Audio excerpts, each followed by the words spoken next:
in the morning, you got me up all cause you need to talk. To 4 in the evening, wanna break up, say that you've had enough.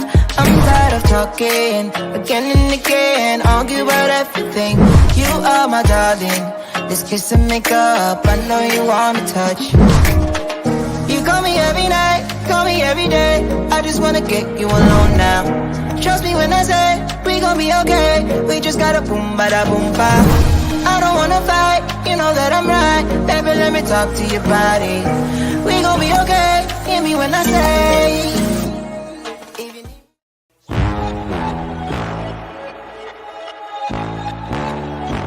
Tell them run it all. I wake up. Yeah. I wake up, flex, thumb down now. Check, no drip, this wet. Tell them run it up. No sleep, no rest. Might crash, might wreck, but first I stretch. Tell them run it up. I wake up, flex, thumb down now. Check, no drip, this wet. Tell them run it up. No sleep, no rest. Might crash, might wreck, but first I stretch. Tell them run it up. 9 out of 10 roll through my hands, I'm by my lonely. Turned to a savage, now my baby wants to hold me. I love my fans, don't need no friends, I got my homies. Who told you that you can rise from the morass of your current situation? Who told you that you had to be a slave to the pain of your past? Who told you that you had to settle for mediocrity in this current culture called America? Who told you that you couldn't change your mind? Talk to me. Now's the time for empowerment. And I'm not the Reverend Knight. I'm the kosher clinician.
addicted to you. All of my attention I've been giving to you. Caught up in my feelings, I got feelings for you. Caught up in my feelings, I got feelings for you. On my mind, I can't lie. On my mind, I can't lie. Pull you down till you dry. Pull you down till you dry. All the time, ease my mind. All the time, ease my mind. I know that you're dangerous, I'm addicted to you.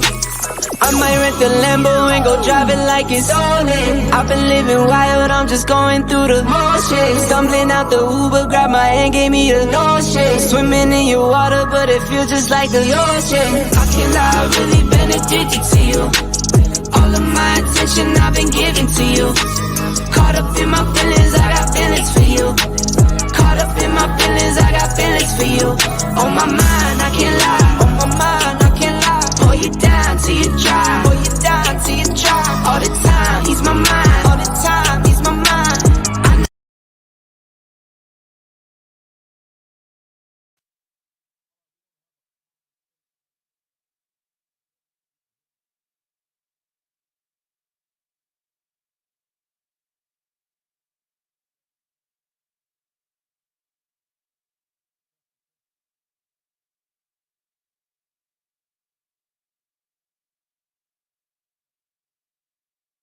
Testing, testing. All right, here we go, here we go, here we go. So we're going to have a powerful show on today. We're going to talk about and continue the conversation of male empowerment.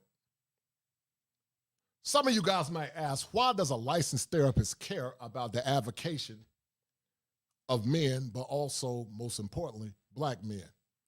And this show, guys, is going to be dedicated to talking about white men actually want affection, love, freedom, power, and protection too. White men have, for the longest, been advocates of themselves. And this show is a continuation to what William Glasser talked about, guys, as it relates to men getting the best outcomes that they want, as it relates to them being happy. I told you guys that Glasser talked about 5 prevailing concepts. It was power, it was belonging, it was fun, freedom, and it was survival as well. Those were the 5 elements that Glasser talked about as it relates to men being empowered or having choices. And those choices, guys, are tied to something called choice theory. Let me give a shout out to my man, A Man supporting men for the $5 super sticker. Thank you, brother. Thank you for starting off with the word to close. Because I want to share something with you guys.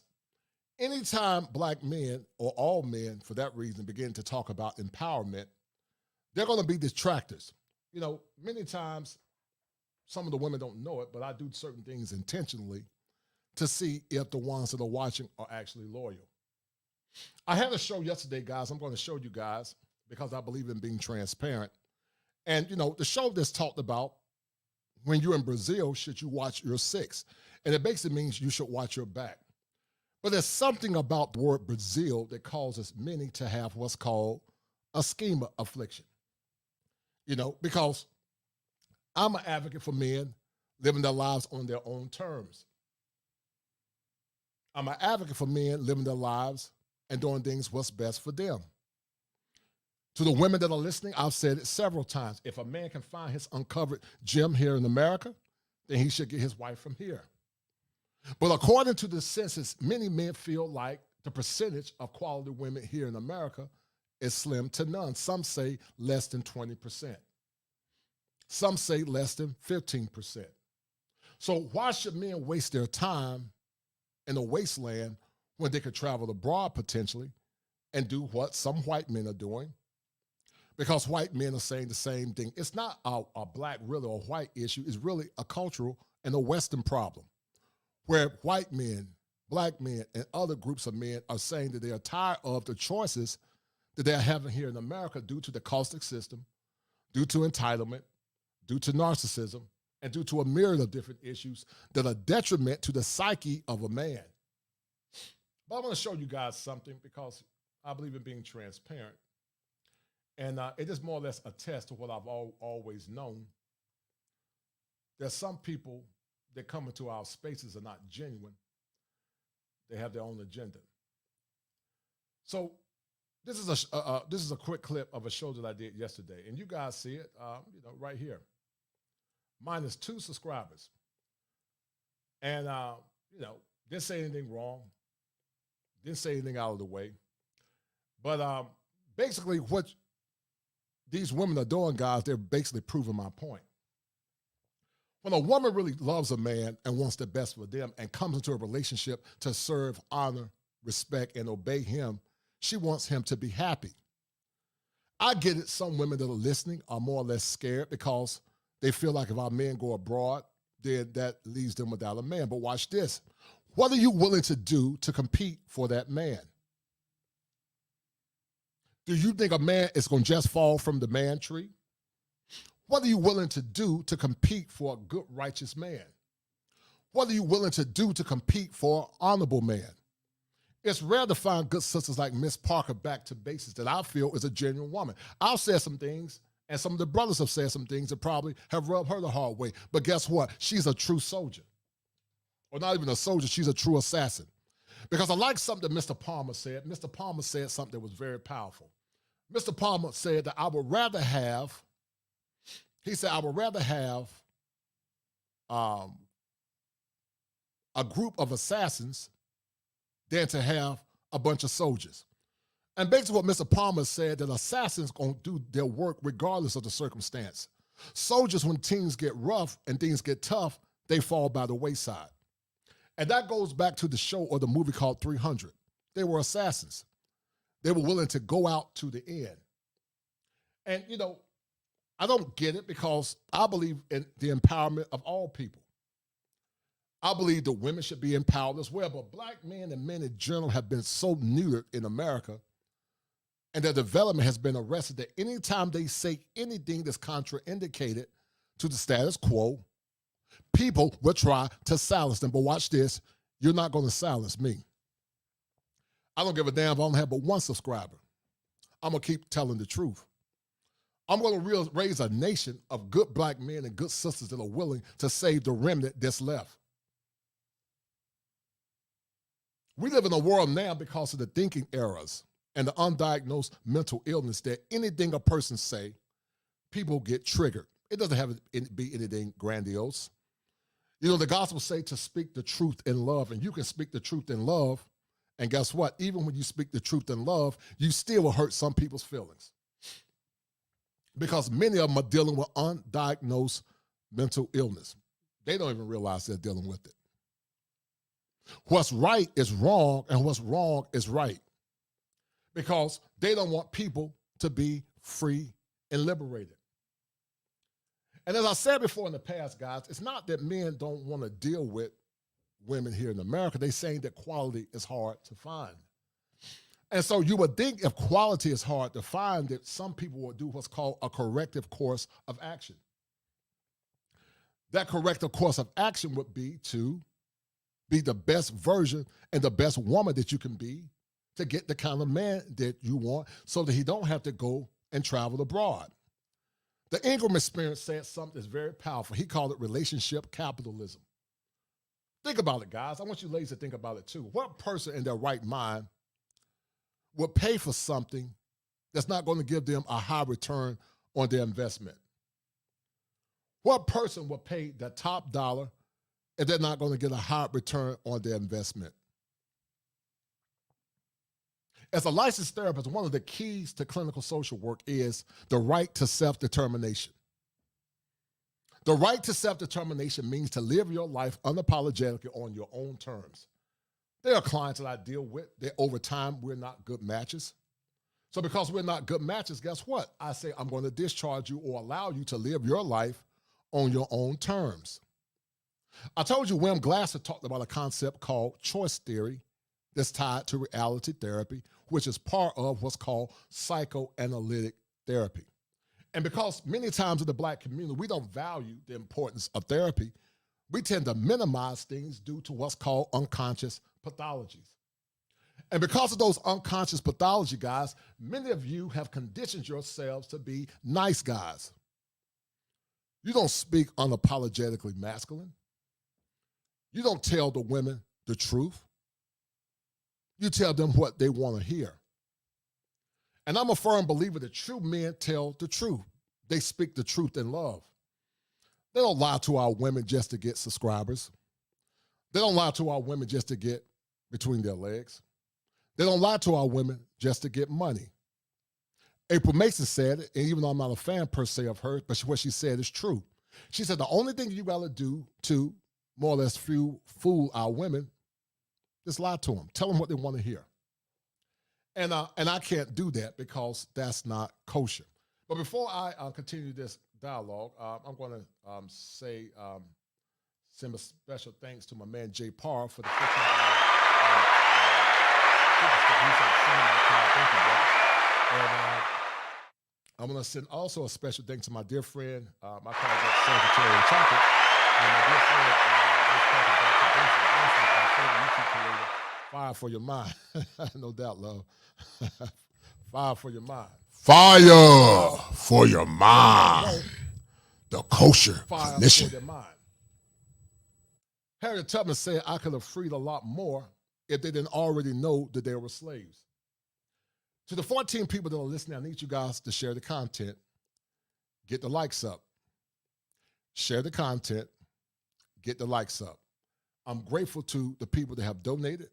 Let's continue the donations as these shows are time consuming.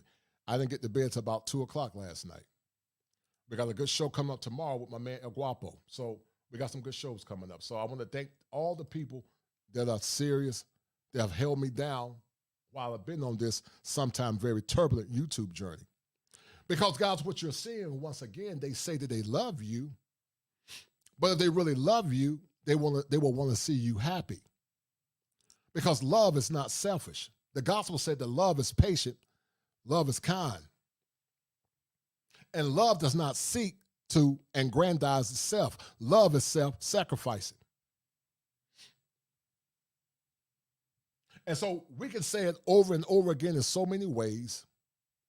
Regardless of how we say it, the evidence remains the same. Is that the reason why black men, white men, and other ethnic groups of men like Bella Batcher, he's a big YouTube content creator, are actually beginning to travel abroad is because they feel like, guys, that they're not getting their needs met. I told you guys that William Glasser said it better than me. So many always say, we want to talk about therapy, we want to talk about healing. But when I try to talk about therapy, when I try to talk about healing, when I talk about the antecedents that's causing men to be in the predicament that they're being in, unless it's based on what they want to hear, then all of a sudden, it's not effective therapy. And that's called cognitive dissonance. Because many have what's called schema afflictions. A fixated mindset that's been went undiagnosed, just like some had schema afflictions based on what I said about when I was in Brazil. They get triggered anytime we talk about Brazil. Instead of getting triggered to become better women for the good sisters that are left. I believe that there are women that are listening to this show that are good sisters. They're what I call a remnant. They're a remnant. They're not perfect. They made mistakes, but they're trying to uncover so that they can recover. They're trying to become better women based on the bad teachings that they got. They're trying to learn and understand what men want so that they can become better women. Now watch this. We know that there are comedians that come in these spaces. We know that there are some women that don't have the best interests of men in these spaces. Some come just to be nosy. Some don't come as advocates for male empowerment. They want men to be slaves and to drag their knuckles on the ground. They want men to do what they tell them to do.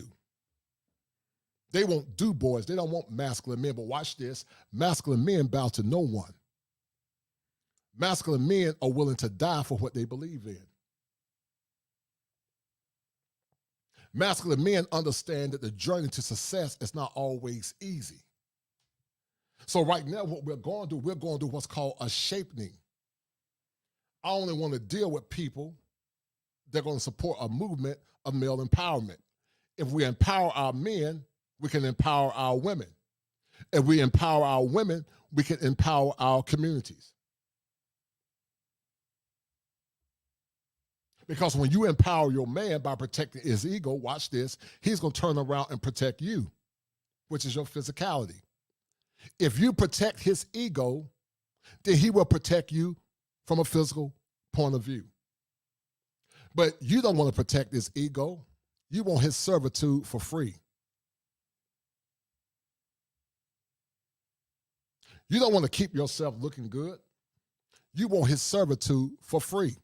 And like Bishop Charles E. Williams said, y'all ain't going to talk to me. So what men are saying is that if I can't get what I want, I'm going to go where I'm celebrated instead of being tolerated. And to the unsubscribed, because I did a clip about Brazil, I hope you find peace in your time of desolation. Because true masculine men tell the truth. It's not in their nature to lie. They just keep it real. They're not trying to hurt your feelings, but they tell you the truth. A simp will lie to you. A simp will tell you what you want to hear. But we live in a time now when true heteronormative masculinity is very rare. We don't even know what it looks like. That's why when true masculine men speak up, some of our women can't deal with it because they've never seen it. They don't know what true masculinity looks like. True masculinity is called toxic. But I want to get back to what William Glasser talked about, because choice is very important, guys, if you're going to get the outcomes that you want in this life. Because your time on this earth is very limited. At some point, you will expire. And what I'm trying to do as a licensed therapist is to recalibrate, is to restructure, is to modify those thinking errors. Thinking errors that say that you're not good enough. Thinking errors that say that you are not worthy. That's why I need you guys to push this content. I need you guys to support the movement. Content creation is very time-consuming. It's extremely time-consuming. Many times I don't even have time to do it, but because I love the brotherhood, that's why I do it.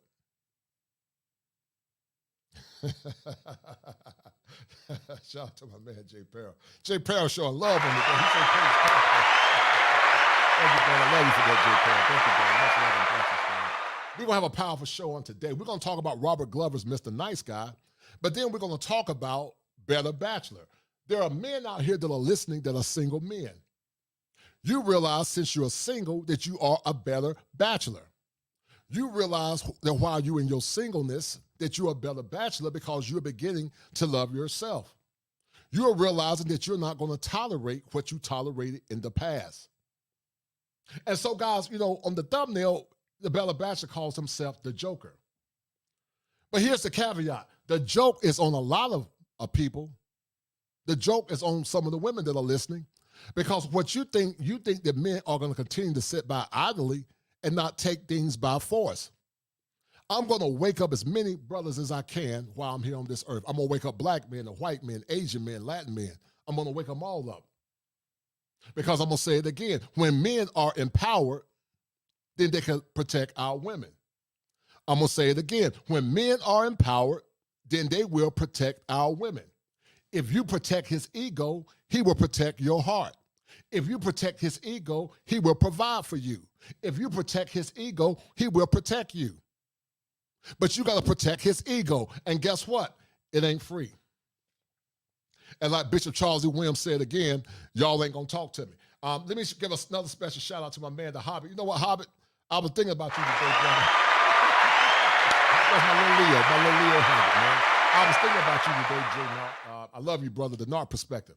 I was literally thinking about you today, man. I got a special show coming out for you, and we're going to talk about the esoteric, and we're going to talk about the spirit world. I got you, and I'm going to get LAR Movement on, and we're going to talk about the paranormal as it relates to spirituality and it relates to psychology. Shout out to my man, my good friend, Don Reimer. Don Reimer said, can't build a civilization without the warrior class, which is men. Right, brother, you're right. That's my homie, Don Reimer. He's correct. And Don and I have had conversations in private because I believe in empowerment of our men. Men, you should never bow without getting respect and honor as men. No other ethnic group of men tolerate the BS that men in America tolerate. Other ethnic groups of men don't tolerate what we tolerate as men. They demand what they want in a relationship. And if she's not willing to give it to him, he gets rid of her. Because I told you guys that power never conceded to anything without a struggle. It never have, and it never will. Some of you guys have been conditioned to be nice guys. And I'm going to talk about Robert Glover in a minute.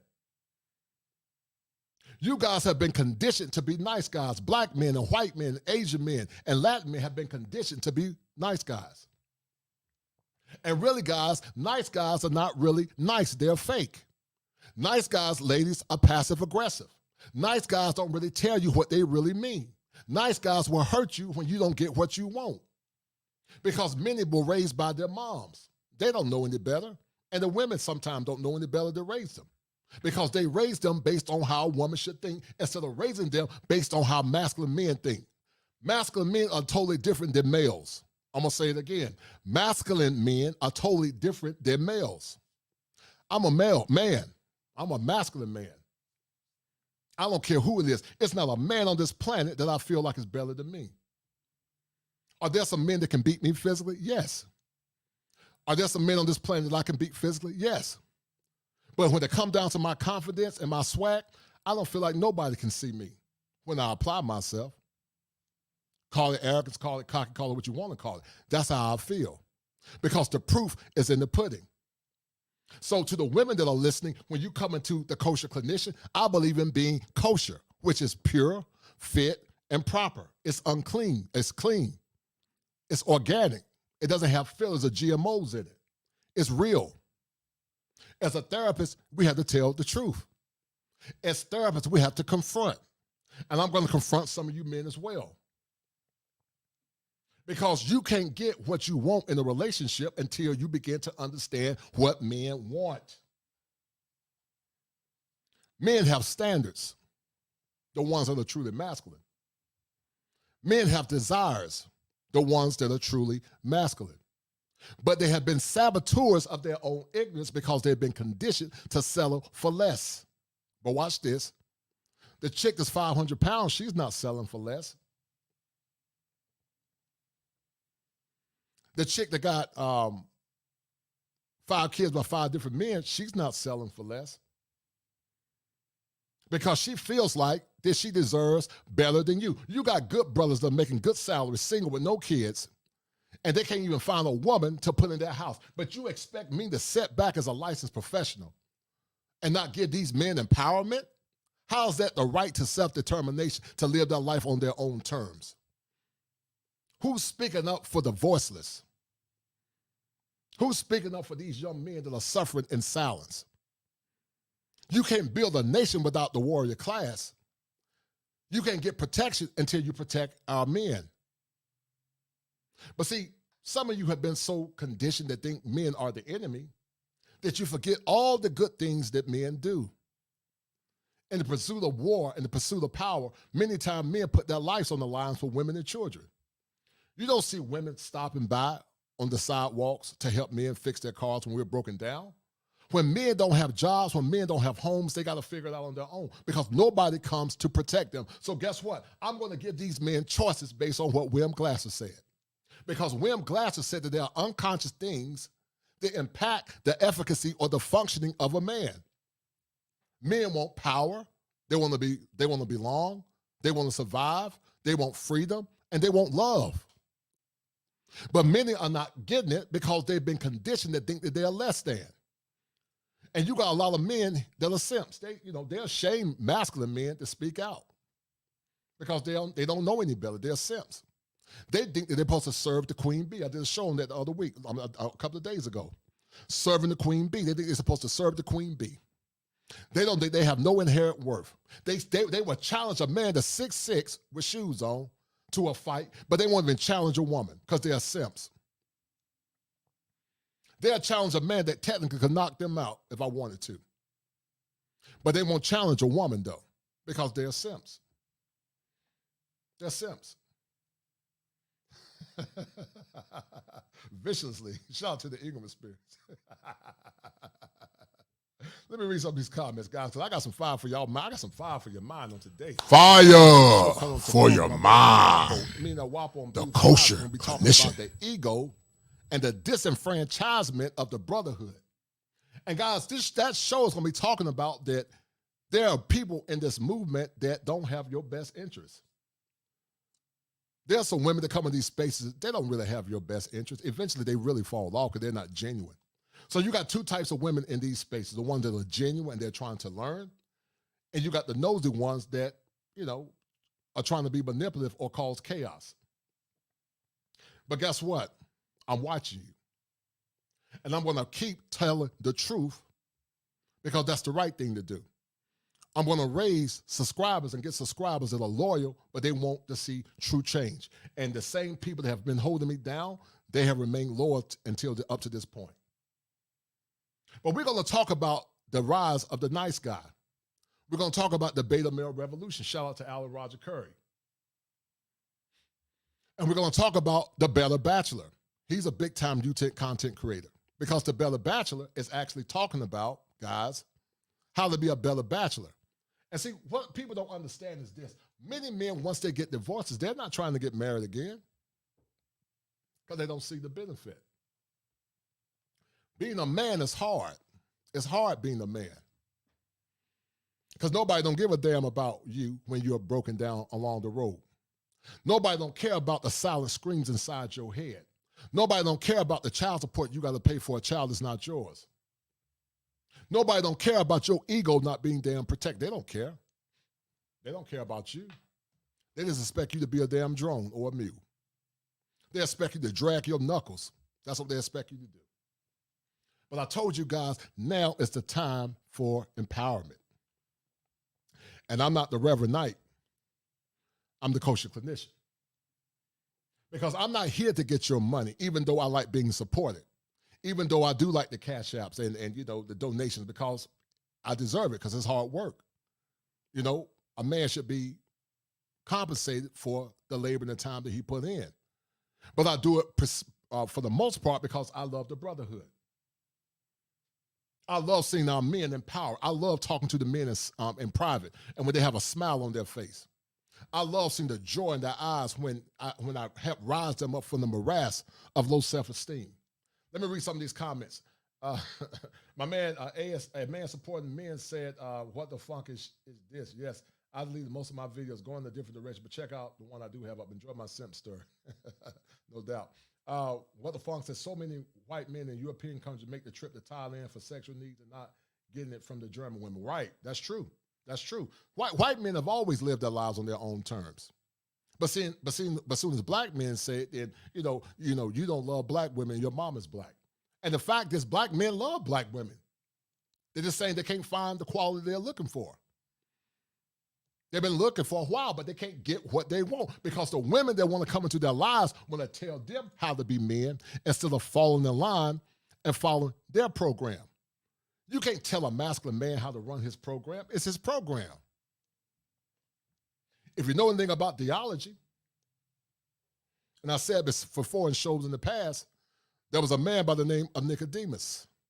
And Nicodemus went to Jesus and he said, Master, what must I do to enter into the kingdom of heaven? Jesus told Nicodemus, you got to be born again. And so to the modern woman, if you want to come into the kingdom of man, you got to be born again. You got to recalibrate that negative thinking that you have had and been learned through what's called vicarious trauma. You got to be born again from those negative thought processes that you have learned through negative socialization if you want a good man. Because guess what? Good masculine men are not going to settle for mediocrity because they don't have to. And the more money and status they got, they can get their choices pick of women. Watch this. If every man got married today, 2 million women still would not have husbands.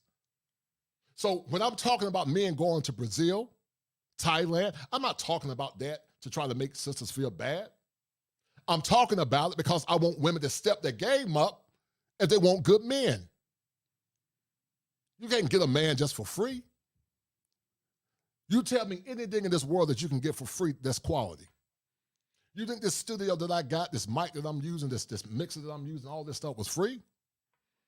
It costs a lot of money. I literally kicked out over $5,000 in equipment because I want to empower the brotherhood. So it's not free, guys. It's not free. So I asked the sisters, what are you willing to render unto your man? What are you willing to give up to get a good, righteous man? I'm not talking about a dusty dude.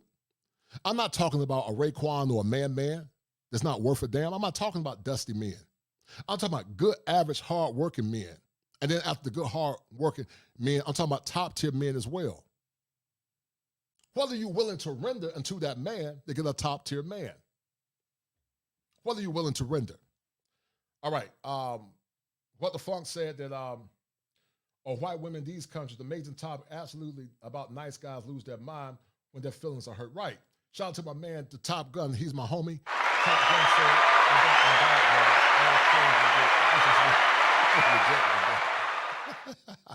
viciously and vigorously. No doubt. Shout out to my dear sister, Jenny Morana. Nothing but kosher. No doubt, love. I love you, sis. Phil IT, the Jedi, said, I love the fact that a lot of brothers and sisters are embracing going to therapy. I remember my grandmother, rest her soul, used to say, that's on white people issue. You're right. Because black people, for so long, guys, thought that I could just give it to Jesus. You know, they say, I'll just pray it away. And watch this. While prayer is part of the therapeutic process, because we call it the bio, which is the body, soma, psycho, which is the mind, social, which is the environment, and then the spiritual. Men are what human beings are, four components. They're integrated beings: bio, psycho, social, and spiritual. As a therapist, we have to rule out the bio before we can look at the psycho, because there's sometimes unconscious physical ailments going on in the body that can make you look like you have mental illness. Once you rule out the psycho, then you got to look at the environment, because the environment can impact your mind. But like I said last show, it can also be spiritual. And I think a lot of the issues that are going on in this society now is spiritual based. It's a lack of spiritual healing. It's a lack of the amplification of the church. That's why black men and men in general don't go to church, because churches have been simp havens. They've been havens for simps. Churches now don't preach the objective gospel. They do like Shaka Khan said, tell me something good, because many folks don't want to hear the truth. So how can I say I love my sisters? How can I say I love my brother? And we're not going to get caught up in what's called moral relativism. Your truth is your truth. My truth is my truth. No, the truth is the truth. I don't believe in moral relativism. The objective truth is the objective truth. Now, there might be stories, but that does not mean that does not more or less supersede the objective truth.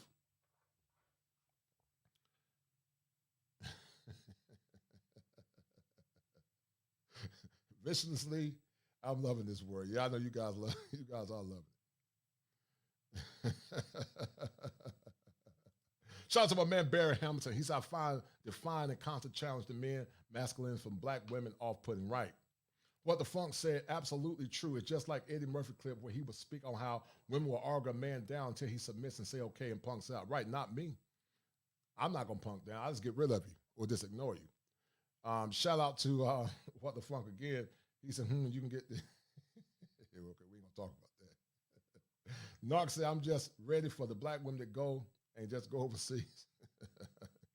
Miss Parker back to basics. She said, faith without works is dead. Yes, sister, you're right. Faith without works is dead. You're 100% correct. And that's why we're having these shows. That's why I need you guys to share the content. If you love what I'm doing, share the content. And that's what I need you guys to do before I start. I got 30 people that are watching. I need at least 10 people to share the content. So I'm not going to move further until you guys share the content, because I got something powerful for you guys on the day. I got something real good. We're going to talk about Better Bachelor. But I need you guys to share the content, all right? Share the content. I'm going to run this commercial real quick, and then we're going to get back to the topic, because we need to have a conversation about the avocation of our men and then also the avocation of our women. So I'm going to run this commercial. Guys, share the content. If you have not, donate to the channel real quick. Are you a victim of brokenness and despair? A broken man is a hopeless man, and a hopeless man is a very dangerous man. Many times, many of you young men that are listening come from homes that are very toxic and very dysfunctional. And because of that, many of you have deferred your power in many ways to the point it's led over into your social life, and many times laid over into your relationships. If you guys are dealing with mental health pathologies, conscious and unconscious, come see me at kosherclinician@gmail.com. That's kosherclinician@gmail.com. It's important that you deal with your mental health in order to be a better person for yourself, your loved ones, and also your community. But because mental health is often stigmatized, many of you often suffer in silence. Don't be a victim in silence. And see me once again at kosherclinician@gmail.com. And I need you guys to remember this.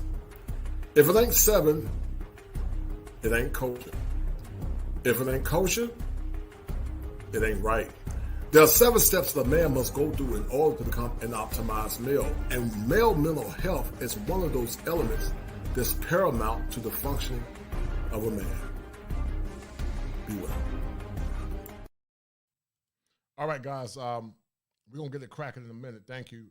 Shout out to my man Barry Hamilton for the 449 pound from Britain. Thank you, sir. Well, I want to get to the topic, guys. Thank you for everything you guys are doing. I appreciate everything you guys are doing. I don't like to stop the stream, but I need you guys to move the channel forward. These shows are consuming, and I want to impact as many people as I can, good sisters, but also good men. But we're going to talk about Robert Glover's Mr. Nice Guy. We're going to run a few clips on that real quick, and we're going to listen to what he's saying. What Robert Glover is saying is true as it relates to why men are no longer saying that they're going to be nice guys. Men are getting tired of it, so hold tight. Give me 1 minute, guys, and we're going to have this conversation because it's very important. So no more Mr. Nice Guy, all right? So we're going to play some of the clip, and we're going to... Needy mother would... Recorded Books presents an unabridged recording of No More Mr. Nice Guy, a proven guide for getting what you want in love, life, and sex. And shout out to Robert Glover. Shout out to Dr. Robert Glover. This is for educational purposes, and also it parrots what William Glasser was saying as well. Keep listening. By Dr. Robert A. Glover, narrated by Robert O'Keefe. This book is copyrighted 2000 and 2000, and to enjoy, yet never getting back what I believed I deserved. I was the typical sensitive New Age guy, and proud of it. I believed I was one of the nicest guys you would ever meet. Yet I wasn't happy. As I began exploring my own nice guy behaviors, caretaking, giving to get, fixing, keeping the peace, avoiding conflict, seeking approval, hiding mistakes, I started noticing numerous men with similar traits in my counseling practice. It dawned on me that the script guiding my own life was not an isolated incident, but the product of a social dynamic that affected countless adult males. Up until now, very few professionals have taken the problem of the nice guy syndrome seriously or offered an effective, comprehensive solution. The earliest reference I have found by a mental health professional to the nice guy syndrome is in a tape recorded in 1985 by Neil Scott, LMSW-ACP. The tape is entitled The Nice Guy and Why He Always Fails with Women. Most other references to nice guys or the nice guy syndrome address the issue. And how many of you guys have been conditioned to be nice guys? How many of you guys have been conditioned to be nice guys? How many of you guys have been conditioned to defer power instead of demanding power? If you've been conditioned to be a nice guy, I need you guys to hit 1. If you've been conditioned to be a nice guy. If you've been conditioned to be a nice guy, how has it impacted you in a negative way? Did it make you feel less masculine, or did it make you feel more masculine? Did you get your needs met by being a nice guy? Because remember, Glasser said that there are things that lead up to men having power. Choice theory is tied to that. So we're gonna keep listening. Hold tight. In a humorous manner, or from the place of nice guys being helpless victims. This is why I wrote No More Mr. Nice Guy. This book shows nice guys how to stop seeking approval and start getting what they want in love, sex, and life. The information presented in No More Mr. Nice Guy represents a proven plan to help men break free from the ineffective patterns of the nice guy syndrome. It is based on my own. And shout out to my man Top Gun for giving me this clip. Shout out to him. But this is part of what's called male empowerment, not only for black men, but for all men. I'm going to run a few more minutes of No More Mr. Nice Guy while I critique it. But also it goes back to why men like Bella Bachelor is going abroad. This is not a black man epidemic. It's a male and a Western epidemic where not only black men are looking for love outside, white men too. So when women hear us talk and complain, they're not talking about just any man. You know, we're talking about all men. And we know that there's a remnant of good women that are waiting for their husbands. Shout out to those sisters. We know that there are women that are listening that are trying to be good women, but it's hard. Shout out to those sisters, because we got to encourage the good women that are listening. But by and large, we don't feel like that pool of good women is high as it is the ones that are very dysfunctional. And it's unfortunate. Keep listening. Own experience of recovery and my work with countless nice guys over the last 20 years. No More Mr. Nice Guy is unashamedly pro-male. Nevertheless, countless women have supported the writing of this book. Women who read the book regularly tell me that it not only helps them better understand their nice guy partner, it also helps them gain new insights about themselves. The information and tools presented in No More Mr. Nice Guy work. If you are a frustrated nice guy, the principles presented in the following pages will change your life. You will learn effective ways to get your needs met. Begin to feel more powerful and confident. Create the kind of intimate relationships you really want. And I'm not going to play this clip. Learn to express your feelings and emotions. Have a fulfilling and exciting sex life. Embrace your masculinity and build meaningful relationships with men. So you guys get the picture. You guys get the picture for about No More Mr. Nice Guy. Go check that book out by Robert Glover. Go check it out. You guys get the drift. Hold tight, because I know folks start getting bored. The attention span. Shout out to my man James Turner. That's my homie for the $20. For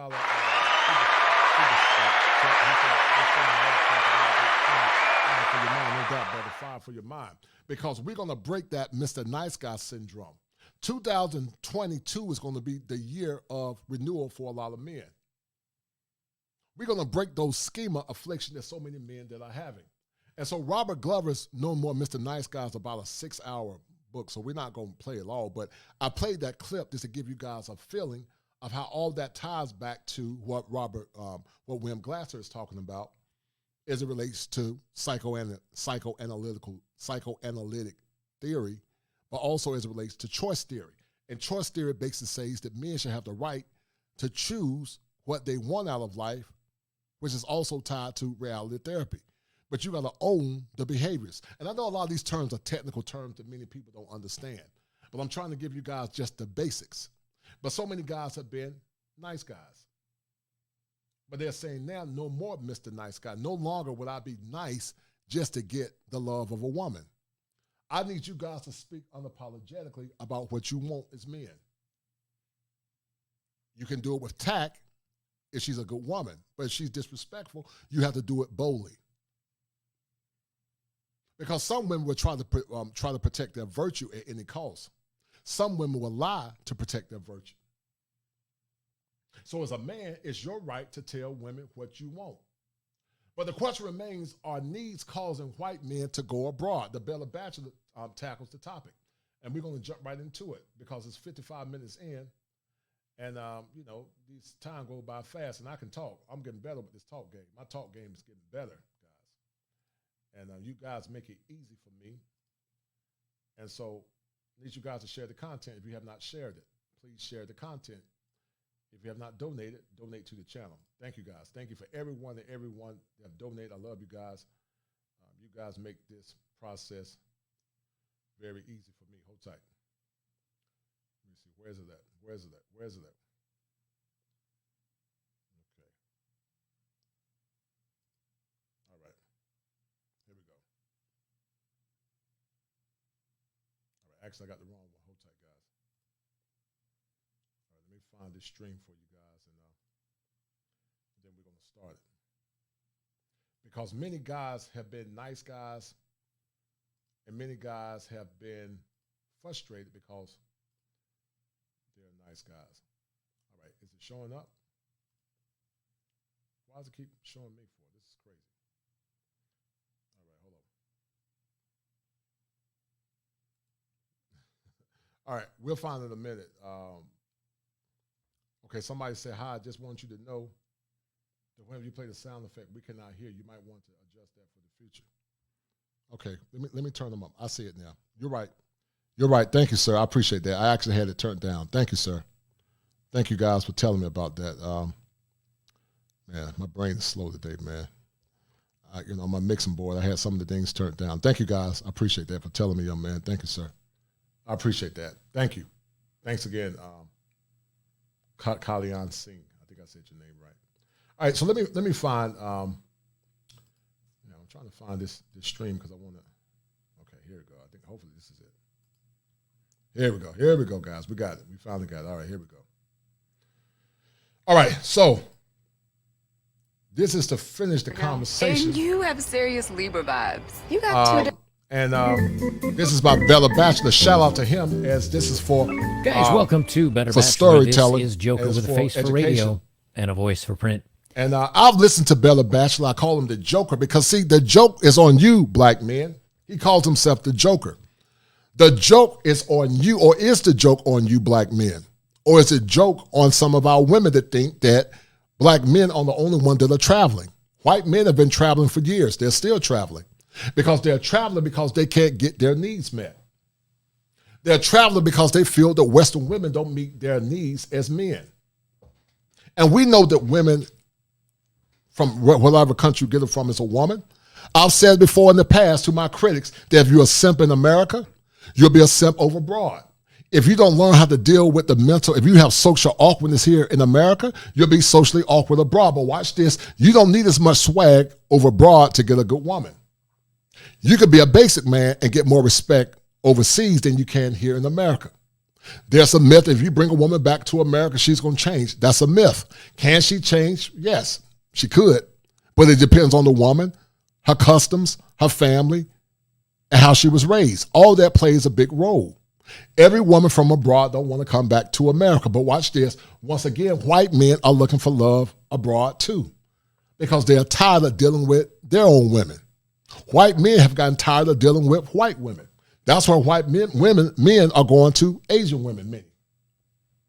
Because, see, this whole movement against white men was an issue that white women and white men had. Black men and black women were mules of the same cause. But some, not all, shout out to the good sisters, some of our women, because they wanted power, were more or less caught up in the wanderlust, and they more or less betrayed the black man and the black family and the black community for the sake of power. Because black men and black women were mules of the same cause. But some say that, many of our women wanted to be like Miss Ann. Shout out to BJS Ipmore. He called her Miss Ann. She wanted the power like her white predecessor. And I told you guys that women only respect power and strength. It's in their hard drive. That's why women want tall men. I'm 6'6". I'm highly educated. I think I'm fairly good looking. I got good credit. No cap. So it's in a woman's nature to want certain things that more or less match her biology. But watch this. It's in a man's nature, too, to want things that matches his biology. He wants a feminine woman. He wants a woman with wide hips because wide hips and a small waist symbolize that she's fertile. He wants a woman that got perky breasts. He wants a woman with natural hair.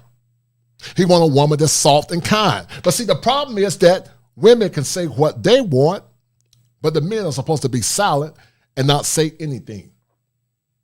And to me, that's worse than white supremacy. Because you should never try to stop any person, man or woman, from living their life on their own terms. I'm a firm advocate that women, if they want to deal with men from other countries, I said, do it. Do you. Don't bother me. You go where you're celebrated instead of being tolerated. But watch this. If you go to other countries thinking you're going to get the same outcomes in America, it's not going to work. Men in other countries are pro-masculine. Men in America are pro-egalitarian.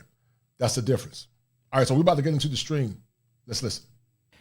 You know, I was going through some old photos and things like that earlier today, cleaning up my hard drive, and I was getting ready to empty it out so I can download some movies and put it on my hard drive. So when I'm traveling, I have something to watch when I'm out of Wi-Fi range, or if I'm out of cellular range, because that may happen a lot as I boondock. And you know, I came across some photos of some of the girls that I dated when I was in Southeast Asia and Iceland and Ireland and Kiev. There were, I think I went out with about, I don't know, maybe 10 women about around in the year that I traveled around the world, and did 36 countries. And only in some of them, like Peru, I think, did I actually jump on Tinder and look for some casual dates. In Thailand and in the Philippines, I ended up meeting some women that I dated for a full month. So yeah, it's sad. Shout out to my man Nart, my man MC Recovery Wellness and Relapse Show. He said my mom of 79 years is stunned about these Manafear shows. The truth moved her into the room next, in the next room. Wow, right? It's sad. It's very sad when men try to tell the truth. Because, and listen, you got some boomer simps. Some of these boomers were simps too. They lied to their women. They didn't stand up and be men. They said, mama knows what's best. They said, mama ain't happy, nobody's going to be happy. That's what they would say. Because they were simps. You got men that are physically stronger than other men that will fight another man, but they won't say nothing to their woman when she gets out of line. Not me. I'm totally different. I'm very loving. I'm very romantic. And I'm very kind, but I bow to no one. It goes against my nature. And I would never disrespect a good woman. I'm very loving. But if she get out of line, she can get this work. Shout out to my man, Nart Perspective. He said the culture doesn't produce viable mates for productive men. Yes, sir. I agree with that. Yes, sir. He said, after a lot of thought and conversation, I think all productive men need to go where productivity is appreciated and respected. Yes, I agree with that 100%. I agree with that 100%. He said, if height was a biological need of social constructed want, then we'll all be like a fish that have gills. I totally agree, brother. You're right. Shout out to my man, the young lion before the billions. Thank you, brother. How you doing, sir? And we're going to finish this conversation because some of you guys, the joke is on you. If you think that other men and black men are not traveling abroad, white men are traveling abroad too. White men want love, power, and freedom. And just like I did the show with Zoom Thailand is a response to men not getting their needs met. Zoom Thailand is a response to that as well. So hold tight. Keep listening. I would go to Thailand first, and I dated a girl while I was there for a month. And then my visa was up, so I went to the Philippines, and I stayed there for a month with another girl until my visa was up. And then I went back to Thailand, and I dated a different girl for a month there, and then back to the Philippines for a month there. Reason why I stayed so much time in Southeast Asia is, number one, the food was amazing. I had so much fun. There was so much to see. And I did not get Laos and Cambodia and Vietnam in during my travels, but that's going to be my next lap whenever I do that. But the whole point is that most of them were 2 and 3 dates, maybe 4 dates when I was in an area, except with the exception of Southeast Asia. And those girls were amazing. They were fine with staying with me for a month, and were happy treating it like almost treating it like a long-term relationship, but in short term, meaning they didn't need a lot of time to get comfortable. We had a lot of fun. They were happy to kind of cook and do what you'd traditionally think of as a kind of a traditional role in a relationship. And they even paid half their way. So as I was looking around for an interesting story, I came across one from nowife.com, which I thought was kind of an interesting website. And they had a couple articles that I thought were interesting. Tonight I'm going to read from one that says, only marry foreign women. Now I'm going to have to disagree with this, obviously, because I don't think you should get married at all. But I thought it'd be a fun read for us and something to bring up some interesting. And see, guys, just like Billy Bachelor, he's a bachelor now. He was married. He was married to a Western woman that was white. He's saying not get married at all. Now, I know that's hard for the young men that have never been married. He was married, but he doesn't advocate for marriage at all because he feels that the current system does not benefit men. There was a woman by the name of Dr. Helen Smith, and she said that men are on strike. Now, listen, I believe in marriage under the right conditions. I'm married, but I got married when I was 23 going on 24. I was very young. But those times when the women were at least decent is becoming less and less. And my heart goes out to the young men like before the billions, the narc perspective, and the millennials and zennial men that are looking for quality women. These men are hard-working brothers that got advanced degrees. They're highly educated, make good money. And they're saying that they don't feel like the quality is enough. So for those men that want children, those men that want families, I say, do what's best for you. Don't settle for mediocrity. In conversation. So first, they say here, only marry foreign women. Now you understand why U.S. men prefer foreign-born women. They treat us better, respect us, appreciate that affection we show them, and acknowledge our efforts to provide a better life. I do know this much from, again, casually dating women in Southeast Asia. They do treat you well. And it was never about, so many times, at least I thought, it was they like older men because older men, whether they're Caucasian or whatnot, older guys have money. And, they were kind of in it for the money half. But I was really wrong. And what I came to find out is they like foreign men because they're foreign, and that a lot of... Alicia Delisari, shout out to her. She said, stop dating men just because of their height. At least she's honest. She got a height affliction. Elisa said that I agree. Women have to stop thinking about a man's height. It determines his ability to be a man. It's hard but necessary. You funny, sister. You're right. But I appreciate your honesty, no doubt. Shout out to my man, I'm James, the narc perspective, once again, the little hobbit. He said, when black men travel, women think it's because we're going to trick off. Even if it was to trick off, at least I'll be getting a valuable product that's feminine. Wow. True bomb. And that's sad that men feel that they have to travel abroad to get a modicum of femininity. That's sad, guys. And that's why I have these shows, because many men are thinking it, but they just won't say it. But I'm going to create an infrastructure, a synthetic barbershop where men can say what they feel without being criticized and without fear of retribution. Because, as I said, as a licensed therapist, the right to self-determination, guys, is paramount in the therapeutic process. And that's why I do what I do. And that's why I love seeing our men empowered. Keep listening. The Filipino men, just, I guess, either they look at Americans or Europeans as a good catch, just because a lot of their what's the word I want to look for? Their influence, like television and commercials and things like that, are often spoken in English as well as the native language. And so you kind of have a little bit of an advantage. And number two, they like older men because older men are more mature. Right. I thought it had to do with money before I got there. Right. But come to find out, it's not always the case. Not always the case, right. But the women that I dated, both in Thailand and in the Philippines, both places, all four women, were very happy to cook. They were very happy to do the grocery shopping. They were happy to clean the dishes afterwards. And even when I said, hey, if you want to cook, I'll do the dishes, they were, no, I'm happy to do it. The kitchen is not men's work kind of thing. So watch that. And so I was treated very much like a guest, and that I only paid my way for things. I didn't have. And see, guys, in those countries, you heard what the women said. People assume it's just money. No, they actually value American men because America symbolizes power. They don't complain about cooking and cleaning. And so some women try to say, oh, you're just going over there because those women are poor. But watch this. Your grandmama was a pick-me too. Your grandmama years ago didn't think it was robbery to fix a meal for a man. She didn't think it was robbery to cook a meal. She didn't think it was robbery to clean the room or to clean the house. She understood that in order to get that man's protection and provision and maintenance, she had to serve. Some of you women say that you are women of faith, that you're Christian women, but the gospel say that the woman was made for the man. I didn't say it, it's in your Bible. It said that she was made for the man. It does not mean that men abuse power.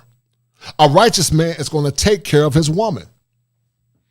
A righteous man would die for his woman if he have to. But what men are saying is that we're not getting the basics. They can't even get the basics. And you got some chicks that say, well, I work too. I'm not cooking. I'm a slave. But in those countries, there are women that work outside of the home, whether it's part-time or full-time, and they still do their quote-unquote wifely duties because they want and understand the power of the ring.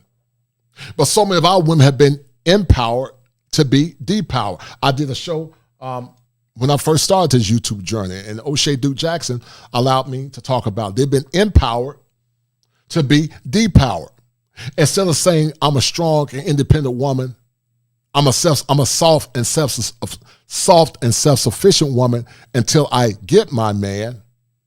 They say I'm strong and independent and I don't need a man. Self-sufficient is similar to independent. It just means I can take care of myself. But no man lives on an island unto himself. Even the men don't.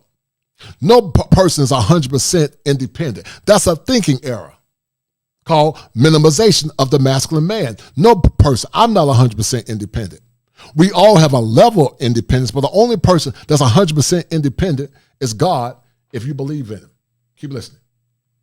Have to pay both of our ways, but they were happy to do kind of the traditional womanly things. I felt a little guilty. I didn't really have to chip in too much, which was kind of nice. But one thing I did notice, though, is they treat men, at least, again, I can only speak to my circumstance. I know some of you may have other experiences, but for me, they treated me great. Like, they were respectful, they were kind. If they gave me a little bit of a crap test and annoyed me, I'd just walk away, and that quickly changed the tune. Crap. So I'll continue on here. It says a huge percentage of American women are selfish, flighty, insecure, needy, and psychotic, and quite capable of concealing those traits during the dating phase. And right, it's in a woman's nature, guys, to test you. She's going to test you sometimes from a conscious and or unconscious perspective because she's trying to see if you can protect her. Sometimes she's not even aware of that she's trying to test you. But those women are not as chaotic as the women here. They'll test you, but they don't keep testing you because they realize that they need you. See, feminism is a first world problem. You don't have those issues in third world or developing countries or second world countries. But it's in a woman's nature. That's why I told you guys, regardless of where you go, women at their core are all the same. They're different at the surface level, but at their base level, they're the same. They want provision, protection, maintenance, and security. But their temperament and the culture is what's going to shape those women. We call it nature versus nurture. Nature is how they were born. Nurture is the socialization. I told you guys I'm going to do a show talking about kosher hypergamy versus carnal hypergamy. Most Western women practice what's called carnal hypergamy. Carnal in the Greek means meat, carne. Kosher means to be fit and proper. That's why I'm the kosher clinician, because it's fit and proper. It's unfiltered, like the Levites. It was pure. And that's why I do what I do, because I believe in being unapologetically masculine. I believe in trying to be as honest as I can. Am I perfect? No. But I strive to be perfect. Not perfect, but I strive to be honest because I want men to get the best outcomes. And that's why I do what I do. Keep listening. White career American chicks are the bottom of the barrel marriage-wise. I don't know. I can't really speak to that. I certainly wouldn't say a huge percentage of American women are like that, but I think that there's a large enough percentage of them that make dating a risk. I don't know if I still have this page open. Let me see here. Yes, right here. We're number one. The USA now leads the world in rate of single mothers. And this is from CatholicCitizens.org, where it says, we're number one. The USA now leads the world in rate of single mothers. Pew Research recently compiled some data on single-parent homes worldwide. As I've already given away in the title, America is first, and it's not even that close. Here's more from the Hidden Americans.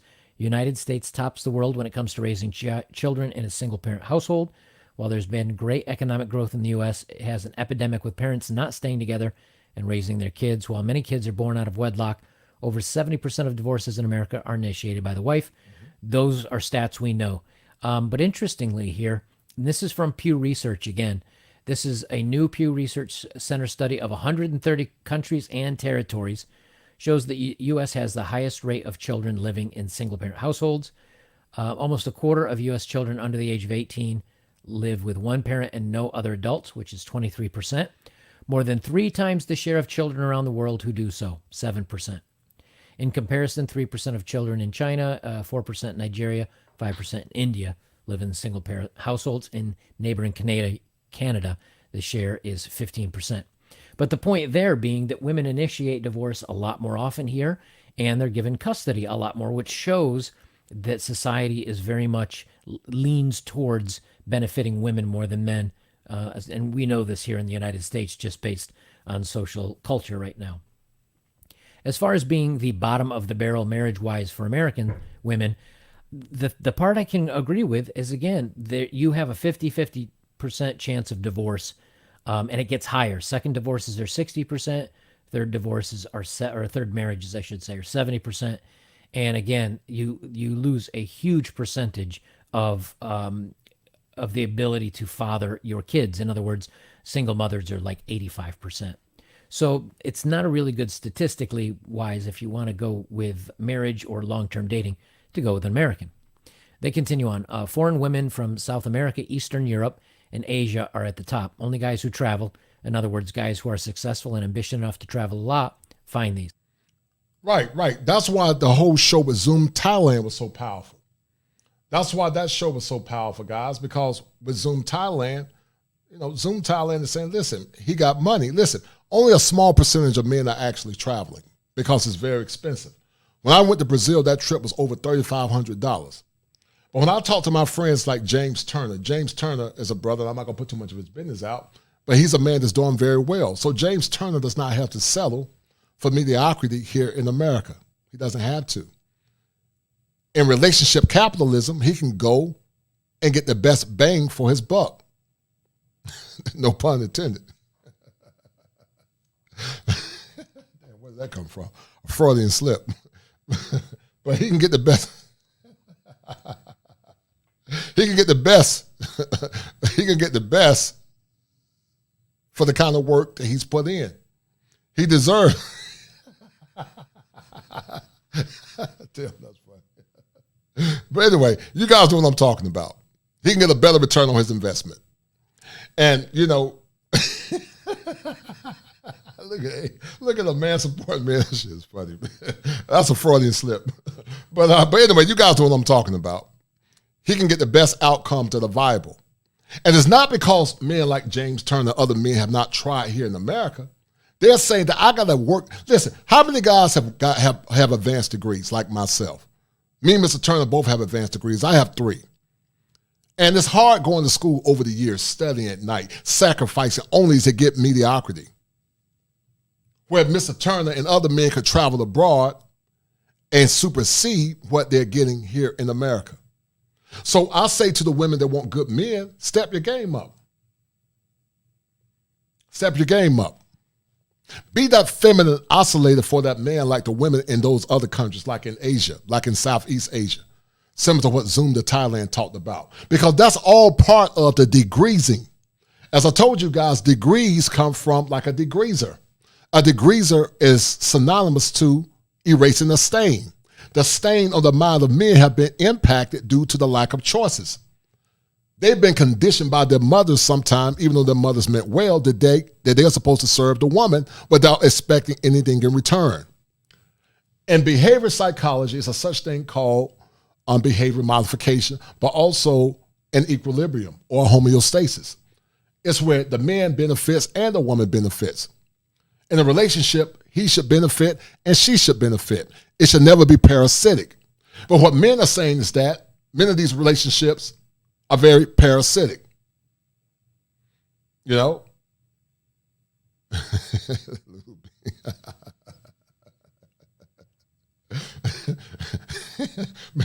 Many of these relationships are parasitic, guys. And most guys are trying to get a better return on their investment. And so guys are saying, you know what? I'm going to travel abroad. I'm going to go to the countries where I'm loved, respected, and honored. I'm going to go to countries where the women call me Lord and King. Because there are countries, even in Africa, where they call them Lord and King. And also, shout out to Sweet Lulu Bean, they get the best bang for their buck from Ghana and other parts of the world. But I told you guys, damn funny. Damn, this funny. These drive behaviors, guys. Wow, this is funny. Let me get back to task. I'm going to be laughing the whole time. All right, guys. But they never, ever go back. I kind of have to say I do agree with that. Like after dating a couple of Filipino girls, after dating a couple Thai girls, after dating a Malaysian girl, they were nothing but awesome. Like they didn't give me crap. They were friendly. They were kind. And again, in a short-term relationship, this may change, but they knew I was only there for 30 days. I told them all that. I said, look, I'm here for 30 days and then I'm moving on. And not one of them had a problem. They had no expectations. They said they wanted to keep in touch after I left, which I have with some of them. And one of them I still talk to. She says, hey, I'd love, if you come back this way, I'd love to hang out with you. So that's a good sign. But again, I don't know how the long-term dating is because I'm just not into long-term dating. But as far as short-term, there's no comparison. Like I will say that also the women in the Ukraine and especially in Kiev were very nice and were beautiful and were friendly and were a lot of fun to hang out with. The difference is they're extremely reserved and they weren't into fooling around or any of that in a short-term relationship. They'd go out on dates and have fun and you could get to know them, but they were only interested in long-term relationships. In Southeast Asia, casual was just fine with them, especially with an American. It says foreign-born women living in the U.S. are the next best. They get married early. They are highly sought after by American guys for their wifely skills. Any woman who has the ability to be a wife better than your average American chick who knows nothing about being a wife. I disagree. Because number one, if they are here and they are foreign born, you're going to be competing with a lot of guys. They're going to get a lot of attention. They're going to find that they're going to do just like every other woman does, which is shoot for the most attractive and the best well-off. So I have to disagree with that. Here's a story. I knew a guy from who was Hungarian who tried for 15 years to find a half-decent woman to marry. He's a doctor, by the way. Finally, after 8 weirdo U.S. chicks, he went back to the old country to find a wife. The people there were lining up women for him to meet. Boom. He's a rich American guy. They're considered the best husbands in the world. He found his lovely wife. She's a total gem, and he's happy as hell. 2 kids, happily ever after. Again, I can't speak to this, but I thought you guys would find this interesting that all I can say is... And see, guys, I told you that you are the prize catcher. I'm going to say it again to the men that are listening. We're not talking about the dusty men like Raekwon, Man, and Shermite. We're not talking about those guys. But we're talking about hard-working average brothers and hard-working white-collar brothers and hard-working top-tier men. They've put in the work and the sweat equity. I'm talking to men like James Turner. That's a mathematician. Very intelligent brother. Went to a very elite school. When men like him, with his power, when he travels abroad, he doesn't have to tolerate mediocrity. He doesn't have to settle for mediocrity. It's the culture of America. It's not a black or white woman thing. It's really a cultural thing. Because there was a time men could get basic necessities from a woman. There was a time where American women honored and respected their men. But see, men are going to countries in Africa. They're going to Ghana. They're going to Kenya. They're going to Nigeria. And I'm not saying those countries have not been impacted slowly by feminism too, but it's not as bad. We're talking about the odds. We're going by the odds. They're going to South Africa. They're going to Mozambique. They're going to different countries in Africa. They're going to Eritrea. They're going to Ethiopia and Somalia because they want women that are traditional, women that are feminine. You heard what Bella Bachelor said. He said the women are lining up. Sweet Lulu Bean talked about how women line up in her country for good men. That's why I tell our men that you don't have to settle for mediocrity. And I'm going to keep telling them because as a therapist, it's the right thing to do. It's called empowerment. You shouldn't have to go to the grave miserable with a woman that don't take care of her body, A woman that does not honor you as a man, or a woman that after she gets sick of you, she's going to divorce you and take you for half of what you got. No man should have to tolerate that. So that's why I do what I do. Keep listening. That the women were much kinder, much sweeter. They were, I hate to say this, but it's true. They were slim. They were fit. They watched what they ate. And here that's not happening much. You know, when I was on some of the dating apps and I swiped, there's a lot of girls that are heavy, and that's just not for me. I'm not a big guy. I don't want a big girl. And, you know, women get offended at that, but they can say, hey, you're short and bald, and I'm not into that either. Fair's fair. I get that, and I'm fine with that. Right, right. We all have our flavors, but for me, big isn't it. And I think the statistics now are 30 or 40% of women are obese. That takes half the market right out of the gates, for me at least. Popular myth, Western men looking for foreign wives are only seeking subservient women. Truth, most Western men today are involved and modern and truly believe in the 50-50 system. Most Western men are dismayed by the lack of sincerity of Western women. I can do my own laundry and cooking, thank you. Yes, Latin American and Eastern European women do make better mates because both come from a more conservative and family-oriented cultures where relationships and commitment are actually revered. Right. That's what I said a minute ago, but watch this. There are some women, guys, that would shame good Western women and saying, girl, I'm not cooking for no man. Girl, you a slave. Girl, you ain't got to do all of that. Girl, you ain't got to tell him where you're going. Girl, he can do it on his own. Girl, I ain't going to fix him no plate. Because like I said before earlier, guys, they've been empowered to be depowered. I'm going to say it again. They've been empowered to be depowered. And to the guys that believe in theology, God made you first. She's supposed to be bone of your bone, flesh of your flesh. So why in the hell are you tolerating mediocrity? And as Bishop Charles Williams said, y'all ain't going to talk to him. I know it's an oxymoron, this curse.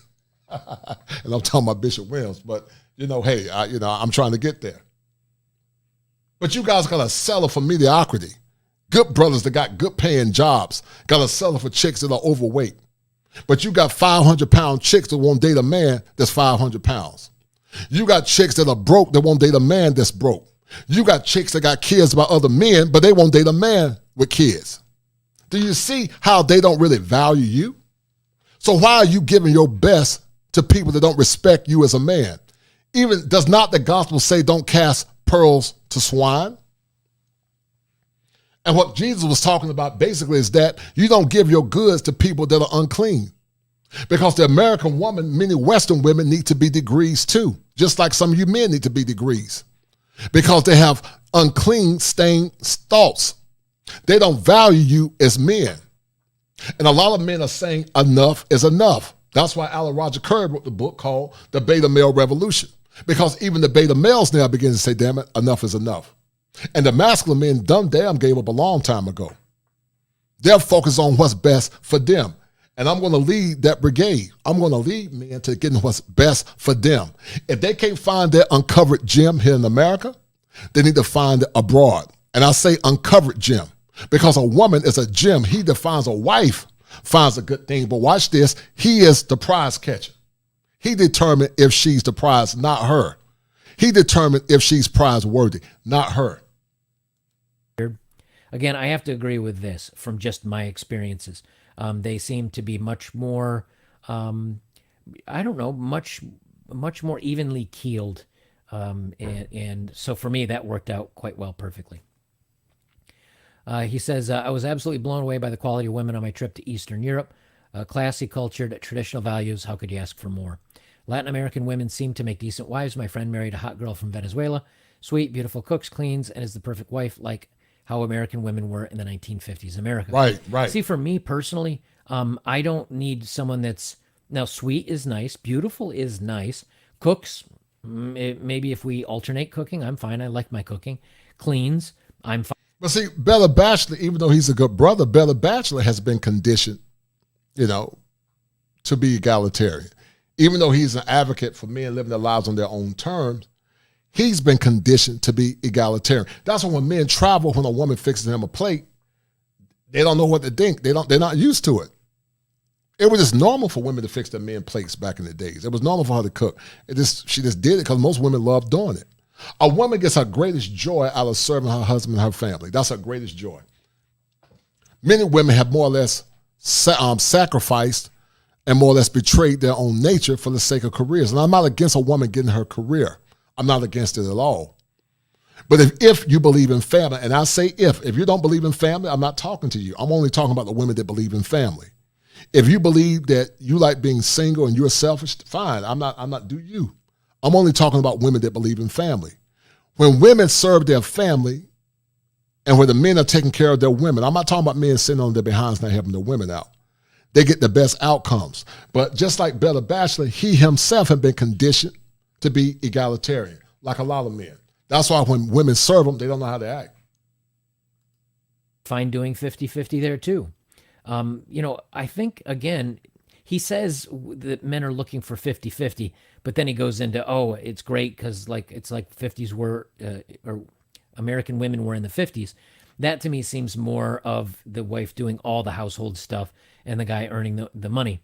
I think nowadays with women earning and men earning, I think then if you split everything in the household, I think that's fine. But if a guy's going to mow the lawn, and if a guy's going to take out the trash, and if a guy's going to make sure the vehicles are washed and does oil changes and tidies up the garage and kills spiders, then the woman should, be able to at least do the dishes and clean the bathrooms. I think that's it doesn't always have to be a man does 100% of the household chores outside of the house and 50% indoors. And that's what it seems has happened to me in every relationship I've been in.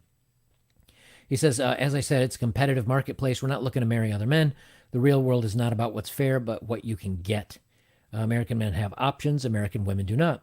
So the American women huff and puff and scowl at the incoming foreign brides who don't demand the equality crap. You wish American men didn't have choices. You like a labor union that's pissed off because the company is hiring non-union employees. I think he's just kind of going off here. I don't really agree with any of that. I think American women have lots of options. American men don't have as many. But it does even the pool a little bit if we look abroad. One thing that, American women like the top men. They like top earners, they like tall, they like attractive, and men can say, well, I like the most beautiful women and I like the most sweet women and whatever. We all have our things that we like.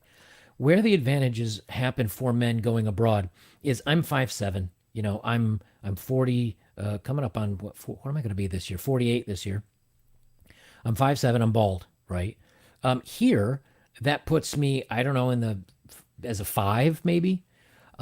It doesn't give you the best options. I'm not the most sought after man. However, the minute I get off the plane in the Philippines or in Thailand, I'm average, if not a little taller than average for most men. I have fair skin. I have a red beard. It makes me different. It makes me unique. And American culture is very desired because, again, the movies they like, the commercials oftentimes are very Americanish. Even in the Philippines, they will say something in their native Tagalog, I think they pronounce it. And then they say a couple words in English, or the commercial might be in English for the major cities. So they appreciate American men. And again, I'm taller, and they don't mind age because age comes security and responsibility and intelligence. So I found I had a lot of options overseas that I wouldn't have been given here. Here when I get on Tinder, if I swipe away, I'd go months without a match. And if I did get a match, it certainly, well, not that if I got a match, but if anybody that appreciated me was not something that I appreciated them. We'll just put it that way. When I was in the Philippines and when I was in like Bangkok in Thailand or down in Phuket, I could I paid the $10 so I could swipe, $10 a month so I could swipe while I was traveling and set my location in any city. So I'd set myself in Bangkok a few days before I arrived there, and so I could see if there were any matches and then maybe talk to them a little bit. So then right when I get off the plane, I could meet somebody. And the interesting thing is when you do that, you're shown who likes you before you even have to match on them. I'd go to bed and I'd wake up and I would have 150, 200 women within a 2-3 mile radius of where I was going to be staying that were all very interested. Of those, 20 or 30 of them were beautiful, were absolutely, and it wasn't looking for money or anything like that. Most of them had very successful jobs. So I think we just have a higher value when we're in foreign lands. He says, honestly, I wish I could have found an American wife with all the qualities of my foreign wife. I could not because they do not exist. Here's a part of a list of her loveliness. Again, I think it exists. I just think it's so incredibly hard to find that it becomes a futile search, that you're wasting a lot of your time where you could be bettering yourself or doing other things. He says, sensible and good with money, genuine commitment, family value, very family oriented. She enjoys housework, hardworking. She does not have to diet to look great. And that's what I said before, guys. You got guys that are listening that in other countries, women would die to be with you. You know, to the guys in the 5'7", shout out to the Narc perspective, my little hobbit. Shout out to my man, even Mr. Turner. You know, good brothers. In other countries, these men would be highly esteemed. But here in America, you guys have been so conditioned to think you are less. And he's right. When you travel abroad, guys, there are women that are very attractive. They just like you for you. You know? They just like you because they think they just like you. They're happy with you. And they're so pretty because there's so many fine women, they don't even know that they're pretty. But some say, oh, they just want you because you got your money. Well, listen, that's a myth. Are there some that want men for money? Well, listen, they want you for your money here in America. I don't understand what the issue is. Every woman wants money. But the main thing is you get a better return on your investment because they've been conditioned and socialized to be better women. And so I tell men to deal with those women. I'm pulling for these young brothers, man. I'm pulling for Mr. Turner at some point to get his queen, his uncovered gem. I'm pulling for the Narc perspective. I'm pulling for Tim Howard. I'm pulling for Top Gun, all the other good brothers. I'm pulling that God at some point going to bless them with their woman. Once they get all the proper information that they need. I'm pulling for those brothers. Keep listening. Foreign women are comfortable in their femininity. As a male, I am attracted to this, and I love her with all my heart. I believe that American women have priced themselves out of the marketplace. Too needy, too many head games, too easy to divorce. Not many foreign men want American wives either. I do know that, being sensible with money I like. Good commitment, family value, enjoys housework. I don't even need to enjoy housework, just 50-50. Hardworking, that's fine. And doesn't have to diet to look great. Okay, I guess. But out of all this, really, genuine commitment. That's what you can't get anymore, is just genuine commitment. I think most guys would be willing to work through the thick and the thin, through the bad times and the good times, if a woman was genuinely willing to commit to them. But too often it seems that when things get a little rough, it's easier to pull the ripcord and, just bail and go find something else and start from scratch rather than to work through what you already have. That's part of the reason why I gave up on dating because, I'm still kind of old school. I don't mind working through problems. We're all going to have challenges and issues. But when people just bail when the first opportunity comes for someone better or that things are a little rough for you, it's not worth it. You're kind of spitting down a well, to clean up an old expression, or spitting in the wind, as it were. You're wasting your time because you could be genuinely dedicated and a kind, good person, but things. And guys, that goes back to what we were talking about. Anna Freud, she talked about it. It's something called regression. Regression is a primitive and unhealthy ego defense mechanism where a person's development had been arrested because of their psychosocial stage of development. For an example, an individual that's fixated on the early stage of development might cry assault. Some of you guys have trust issues because you have been victims of an unhealthy ego defense mechanism called regression. Some of you guys are also dealing with repression. It's an unconscious motivation where you press down pain associated with trauma. Some of you grew up in families where you weren't seen as being important or valuable. And that's why I tell you guys to support the channel, because eventually a lot of this stuff is going to be on Patreon. I don't have a Patreon, but I'm going to get one at some point. And it's going to only be for Patreons because I want to see you guys empowered. But at the same time, this stuff is time consuming. After this show, I'm going to get ready to go to the office in a few minutes. But I do this because, as I said earlier, I want to see you men empowered. I want to see the good sisters that are left in power. I call them the remnant. I want to see those women empowered too. Keep listening. The minute things get rough or she wants to look elsewhere, it's over. He says, American women, highest maintenance. I've never heard of a foreign bride demanding her husband buy expensive houses and cars. I'll tell you, you've never met some of the Eastern European women that I ran into. Some of them were very high maintenance. Now, the difference is those high maintenance women were like 9s and 10s, where here it seems women that are offering a little less are still very high maintenance. Fattest in the world, American women and European, Western European women are growing. Most likely to cheat. I find that's true with American women. High rate of divorce, that is true. Largest payout on divorce court, that is true. Nag constantly, believe in equality, but girl power. Most likely to hate men, spend the least amount of time with their kids, worst at cooking and cleaning. And the number of former bedroom partners and tons of guys before she tricks you into marriage. I think those numbers are on the rise. Again, I'm never going to say all or a vast majority, but there's enough women that, we encounter them on my program here. I read stories by them all the time where I think there's enough of them that, again, statistically, it's against you, at least for American women. I didn't find any of these games with any of the women I dated abroad.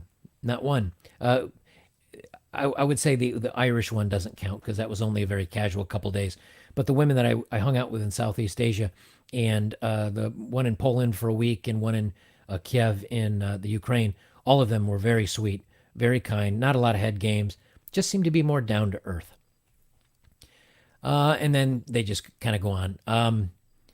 And he just kind of goes on complaining. And, my point of this is not to complain or say that American women are worse or this. I don't want to get into all that. But the point that I do want to say is that in my personal experiences, the interactions I've had with women, the quality of women, not only both in their looks, but in being very feminine and being sweet and being kind and not even bringing a phone on a date. Like a lot of the couple Filipino and Thai girls that I hung out with, they didn't pull out their phone once, like in days, unless someone messaged them or they had an alert. And they even said to me, I have to check my phone.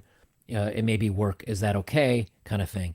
And I thought, that was very sweet. They didn't need to ask my permission by any means.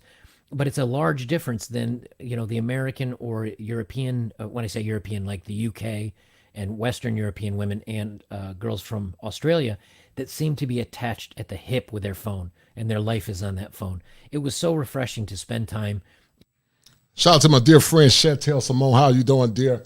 I look forward at some point coming onto your channel and doing the collaboration. I want to do a collaboration at some point on your channel. It's sisters like you and Sweet Lulu, Mika G, Miss Parker Back to Basics, Dr. O. It's what give these brothers a modicum of hope. So shout out to you, sister. Definitely want to come on your stream at some point on your show and let's do a show. I want to have you on my channel with some distinguished women as well. And we're going to talk about the epigenesis of this crisis that's currently permeating here in America. So shout out to you, sis. With women where we didn't pull out our phone for an entire afternoon of going out and having fun. So for me, I can't speak to all the bad things that he's saying necessarily in his relationships, but I can say that if I were to ever casually date, or if I wanted to kind of get back in the dating market for a serious relationship, I have to say I would probably go abroad. And it doesn't mean that I'd marry them abroad and bring them home. That's not the way I'd roll. But it does mean that, I may end up retiring in Southeast Asia because it is so much less expensive there. Beautiful beach. You can get a hotel room on a beach, literally where you walk out the door, down 5 steps into sand, into a private beach for $15 a night. Huge room, queen size bed, clean, absolutely wonderful. And this was down in the southern areas of the Philippines on some of the islands. I loved it.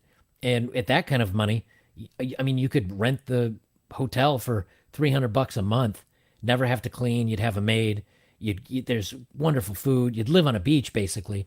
there's a lot of benefits to it. So if I ever end up retiring to Southeast Asia, maybe then I'll decide to have a longer term relationship with a beautiful Southeast Asian woman. But I do feel more appreciated.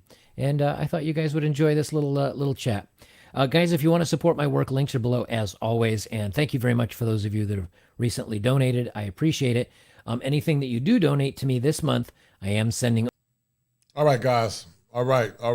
Enough of that. So you guys have seen too, based on what Bella Bachelor said, is, men are beginning to travel abroad. It's not just men here in America, white men too. And Casual Observer, I saw what you read, brother. I don't know a lot about Bella Bachelor. He says some good things. I don't know if he's racist or not. I don't know. He seems like he's a fair guy, but, hey. Listen, in these spaces as men, we're not going to agree on all things. I've said it before. Whereas men, because it is the Manhood Chronicles, where we don't agree on all things or ideologies, and we won't. But we come together as allies of a common cause only to dissipate, which means to break down and go away when the crisis is over. There are some men that I don't agree with 100%. I just don't. But I respect their positions. I can take the good and throw away the bad. But there's a crisis. Remember, with allies sometimes were enemies. But they only came together when there was a crisis in war. When you go back to World War I, with the axis of power, some of those men were actually enemies of the past. But the enemy of my enemy is my friend. And sometimes for the sake of unity and for the sake of more or less eradicating the issue, they come together. When you saw the movie Godzilla and King Kong came together to defeat Mega Godzilla. But that's how you have to look at it, guys. So we're going to have a conversation to the distinguished sisters that are listening. I want them to more or less add clarity because many men are victims of regression. Many men are victims of repression. I talked about it earlier. Are men fulfilling their rights by being nice guys? Are you fulfilling your rights? Are you not demanding anything in relationships? Listen, at some point we all will expire. Do you want your last stage or your last days in your psychosocial stage of development emoting because you didn't get the outcomes that you wanted? When you're on your deathbed, are you going to be crying and frustrated because you didn't get the things that you want? You didn't get the things that you want. You didn't demand anything. You just more or less tolerated disrespect.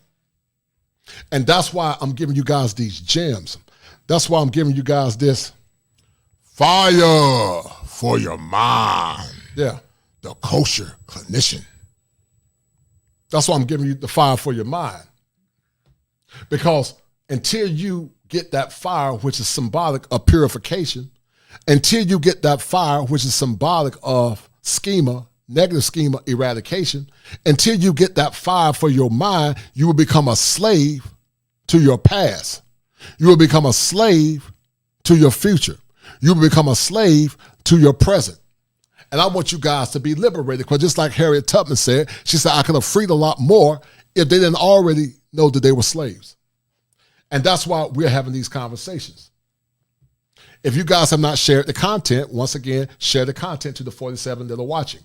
I want to get this platform, guys, to the point that when I do a show, I got 100 to 200 to 300 to 400 people watching. I know if I did shows on more salacious topics, I would probably have a lot more people in. But I believe that we got to talk about the awareness, guys, as it relates to mental illness. There are a lot of mental pathologies that are more or less permeating in our communities. And we have to talk about it. Because you can't talk about marriage until you deal with the trauma of your past. But because therapy is often minimized in the Black community, many times people won't even see a therapist. Many times you're not going to see Black male clinicians because Black male clinicians are very rare. So you guys have a gem. So take care of it. take care of me and I'm going to take care of you guys. And you guys have been doing that for the most part. But once again, share the content. And if you have not donated, Tim, I'm going to drop the link. We're going to have a conversation. Cash App, $7 Smalls. Okay? If you like what I'm doing. Cash App, $7 Smalls. And we're going to have another powerful show on tomorrow. So in the meantime, guys, I'm going to drop the link.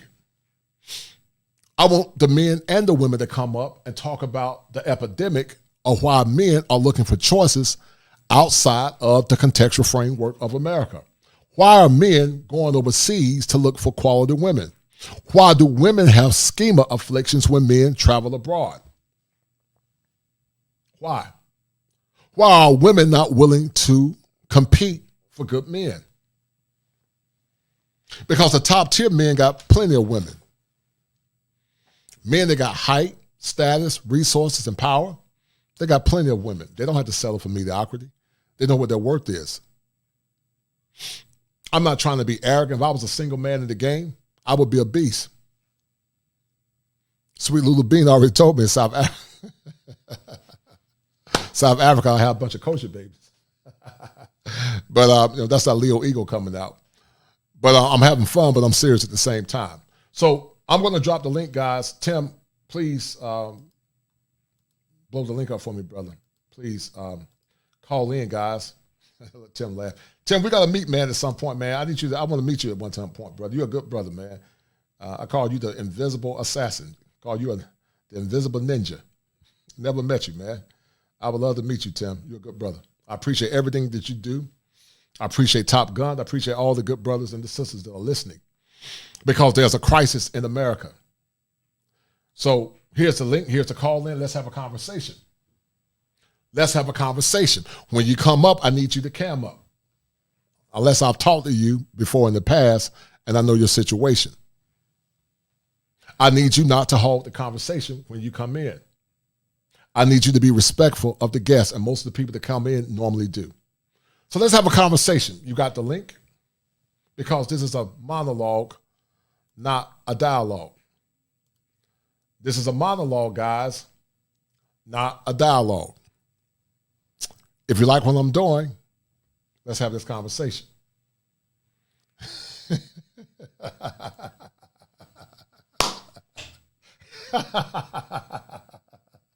James Turner, funny, man. Can you imagine kosher baby with all them screaming? James, you funny, man. That's that Leo swag, man. You're not talked about in private, man.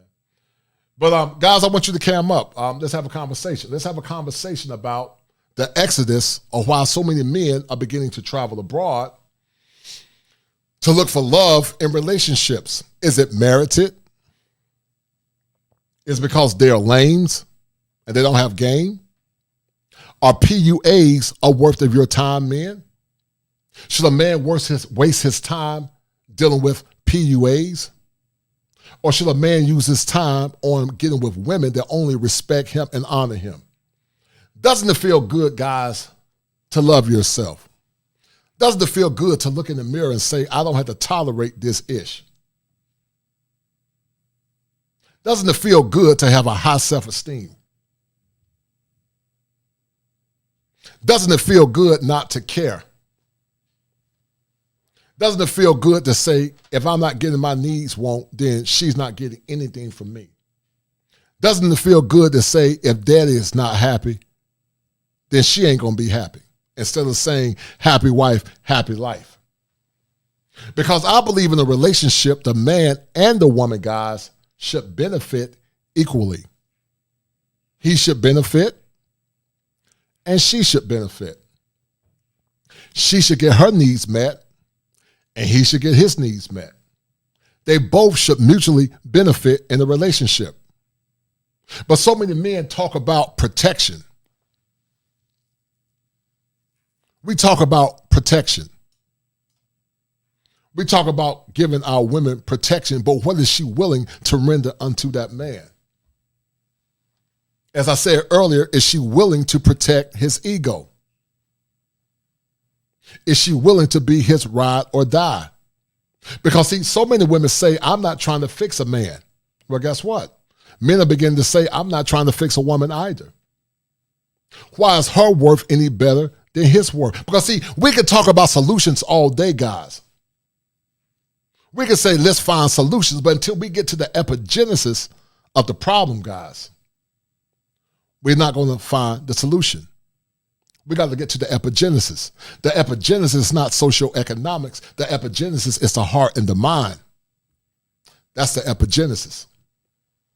When we get to the epigenesis, then we can start changing the outcomes. So many people are so dysfunctional, men and women, they don't even know they're dysfunctional. They're like the frog in the pot. I'm going to do a show on that at some point. They've been in dysfunction for so long, they don't even know that they're dysfunctional. In the clinical world, we call it ego-syntonia. Ego-syntonia or ego-syntonic, which means that you think you're supposed to feel the way that you're feeling. People that have delusional personality disorders have what's called ego-syntonia. They think they're supposed to feel that way because they don't know any better. But I want you to get what's called ego dystonia, where you realize that I shouldn't be feeling this way. I want better. And damn it, I'm going to get better. But what are you willing to sacrifice to get better? I need you guys to come in or I'm going to end this stream. Okay, I don't know who that is. Okay, no doubt. Let me shout you out, brother. IH. Let me hold tight. Thank you, sir. Ma'am or sir. Okay, Ike Holder, no doubt. Ike, thank you, brother. I appreciate that, dog. Thank you, sir. Ike Holder. Fire for your mind. It is fire for your mind. Thank you, Ike, for the Kosher $20 clinician. super chat. Cash out. Thank you, Ike. Thank you, sir. I'm grateful and honored. Thank you, sir, for being so kind and gracious. When you guys support me, when you guys give to me generously, it's very powerful. It helps me continue to do the things that I'm doing. So I really appreciate what you guys are doing. So let's have a conversation. Tim has dropped the link. Happy wife, happy life. Happy man is better playing. Lavelle said, is it unethical for me to play her therapist? We all need to stop trying to date patients. I agree with you 100%, Lavelle. You're right, brother. I agree with you 100%. You're right. And thanks once again to Mr. I Holder. Thank you, brother. Some of these people I've never even seen before, haven't heard of. So the message is getting out. But I want these numbers to be a lot higher, guys. If you have not donated, if you have not subscribed, subscribe to the channel. Please subscribe to the channel. Hit all notifications buttons. And I try to get this channel to 3,000 subs. I should have been at 3,000 a long time ago, guys. And only you can help me get this channel to 3,000. 3,000 will go to 5,000. 5,000 will go to 10,000. But right now, I'm grateful for the warriors and the assassins that I have that are helping me fight the good fight of faith. I'd rather have 100 assassins than to have 1,000 soldiers. Because I know with my 100 assassins, they're going to help me fight until the end. So guys, if you have not, please hit the link. Shout out to Chaos Ring. How you doing, sir? Hit the link. Let's have a conversation. Where you men and women at? I want to talk before I sign off because I got to go to the office in a minute. But let's have a conversation. Thank you, Tim, for everything, brother. Thank you, Tim. Let's have a conversation. What's your take on what's going on, guys? And at some point, guys, I'm going to have it so I can have a live call in. I have the technology where I can get a number and you guys can call in. I know some of you guys are at work, and I get it. But at some point, you guys can literally call in. And so I got the technology where you guys can call in to the show, and we can have a live show because this show is live. So Tim has dropped the link. Let's talk about it. Let's talk about it. Tim has dropped the link. Let's talk about it, guys. Because this is the time for empowerment. This is the time for male empowerment. How many of you guys have been broken based on negative conditioning? How many men have been broken? You don't have to cam up there as long as you're not a troll, because we got some troll executors. So come on in, Candid Ann. you know, you can, if you're doing your hair, dear, that's fine. You don't have to cam up. Yeah, I'm doing my hair in the middle of the hair. Do I have no? You don't have to cam up, dear. So come on, pop on. Let's talk. Let's chop it up. I want to hear your perspective, because white men are beginning to date abroad as well. I would love to hear your perspective. Okay. White men are beginning to travel abroad too for love, and also for relationships. And we got to ask ourselves the question: why? Why? Why are they beginning to travel abroad? Why are they beginning to say enough is enough? Why, when anytime black men or all men speak up, it's a problem? So you can cam up there if you can. Tim have dropped the link. Feel free to come in. But while I'm letting my thoughts ruminate, what are you guys getting from the show? Did you guys know about white men traveling abroad and dating as well? Has the West become so toxic, guys, that many men feel like they can't get their needs met here in America? So no doubt. How you doing, dear? I got my friend, young lady, Candid Ann. How you doing, young lady? Oh, I'm fine. I'm sorry. Can you hear me? Yes, ma'am, I can. How are you doing, dear? I'm doing well. Thank you. Thank you for having me. My name No is doubt. Candid Ann. I'm not new to YouTube. I've been on YouTube for a while, so I'm definitely not a troll. Okay, great. No doubt. So I'm literally about to hang out with a single friend of mine. Mhm. Oh, let me give you a little history on myself. So I've been married. I'm a black woman. I've been married to a black man for 16 years. We've been together for 24 years. Yes, ma'am. Okay, Great. so I don't really have a dog in this fight, but Mhm. I'm literally about to hang out. I'm a nurse. I'm a registered nurse. Yes, And great. I'm going to hang out with a friend literally at 6 o'clock. Her and I are meeting. And we have these talks from time to time, me and this friend. She's also a registered nurse. And she wants to be married. She's much younger than I am. And it seems like I don't know what to tell her. She's a beautiful lady. She is more than willing to cook. She's more than willing, but she can't find a guy that is kind. She can't find a guy that wants to settle down. She can't find a guy that's not always on Instagram, post. It's just, so I want to give her some practical advice, and I'm a little bit lost, and I'm seeking a little help because I sit down with her and we have conversations, and I'm a little bit lost as to what to tell her, like where to go, what to do. Like these apps don't seem to be working for her. I don't know Right. anything about the apps, Mr. Kosher. I Right, don't know right, right. nothing about this. I've been married for been with my husband for 24 years. I don't know nothing Right. about these apps. Mhm. And I'm a little bit lost as to what I'm going to tell her. Like what we always talk about, relationships, but I'm a little lost. Well, listen, tell her to come see me at kosherclinician@gmail.com for a non-diagnostic consultation. I will be more than willing to guide this young lady and to give her some clarity to why she's not getting the outcomes that she's looking for. So tell her to come check me out. I'll be more than willing to lead her in the right direction, because there are plenty of men that are looking for women just like her. I got a few brothers that would probably love to be with a woman like her.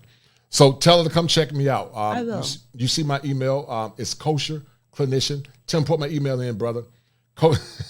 Okay, so I'm not gonna. She looks beautiful. I'm not going to, because I didn't get her permission. I'm not gonna put her Instagram. That's fine. No. on there. You don't have But to do that. Right, She's don't do that. tall. When I tell Right. you, she's natural hair, long natural hair, gorgeous lady, absolutely gorgeous. No children. Mhm. She's, how old is she? I think she's 28 or so, 27, Oh, wow. 28 years old. Wow, she's a good one. She's an uncovered gem. That's what we call an She's uncovered gorgeous. gem. She's wonderful. Right. And she's Mhm. willing to, like, she's even so nervous because so many women have a reputation for using men for dinners, that she's telling me, I'm willing to pay for half the dinner. I'm scared. I'm willing to pay for half. Like, she's so like, I don't want to be that girl. I'm Mhm. willing to meet a guy halfway. I'm willing to pay for half the date. She's just willing to meet a guy halfway, but everyone's on Instagram, everyone's posting, everyone's trying to be a baller, and she wants to settle down and have a family. Right. And that's why I talk about, Candy Ann about the uncovered gems. There are uncovered gems that are looking for quality men. Many men believe, Candid Ann, that it's less than 20%. But if this woman is part of the remnant, I want to make sure she get a good brother. There are plenty of good brothers that would love to be with a woman like her. And so that's why I told you, tell her to email me. I will. I will be more than willing to talk with her. I know some good men that would love to get with her. And we'll just see if they're a match. I'm not trying to match make, but what it looks like is that good women like herself many times have been marginalized, or more or less they got to go do so much that they get overlooked. And, we talk about toxic women. We have a lot of toxic men too. There are a lot of toxic men as well. But a woman of this character, a woman of her ilk, she definitely is a woman that's a candidate for being a wife. And so tell her to, give me a call, not a call, but an email. I'll be more than willing to have a conversation with her in private. And I'll put her in the right direction. I'll help her understand what her thinking errors are. I'll help her understand the socio-cultural issues that she's perhaps dealing with. And then I give her viable solutions that can help her get the outcomes that she wants, okay? Okay, thank you. I'm not going to take up too much of your time. I'm going to literally meet with her in just a few hours, and I will All right. give her your information. I'm not sure if she'll be amenable to taking it or not, but That's fine. I'm more than happy to pass the information along. All Right. Well, listen, if she wants to get married, then she got to put in the work, and I'm more than willing to put her in the right relationship and right direction. Were you on the Lead Attorney show? I think I remember your name. No, I think the lead attorney. So I've never been on the lead attorney show. Right. However, I think he might have mentioned me because I was looking. I'm a part of his Patreon, and I'm revamping my channel. I don't want to bore you. No, you're but fine. You're fine. I left some eyes on his as a comment, just because I was bookmarking the videos as I was going through them to make sure, because I listen to them while I'm at work. Okay, And gotcha. so I guess he Gotcha. noticed that these eyes, and he kind of mentioned it, but I've never been on his show. I'm Okay, interested in being on his Patreon just as a private thing to kind of, Yes, ma'am. but not like on his show. No, I have not. Right. Well, listen, I love your insight. I love your wisdom. We need sisters like you that are willing to guide the younger women. We need other women that are willing to help give women pointers and clarity.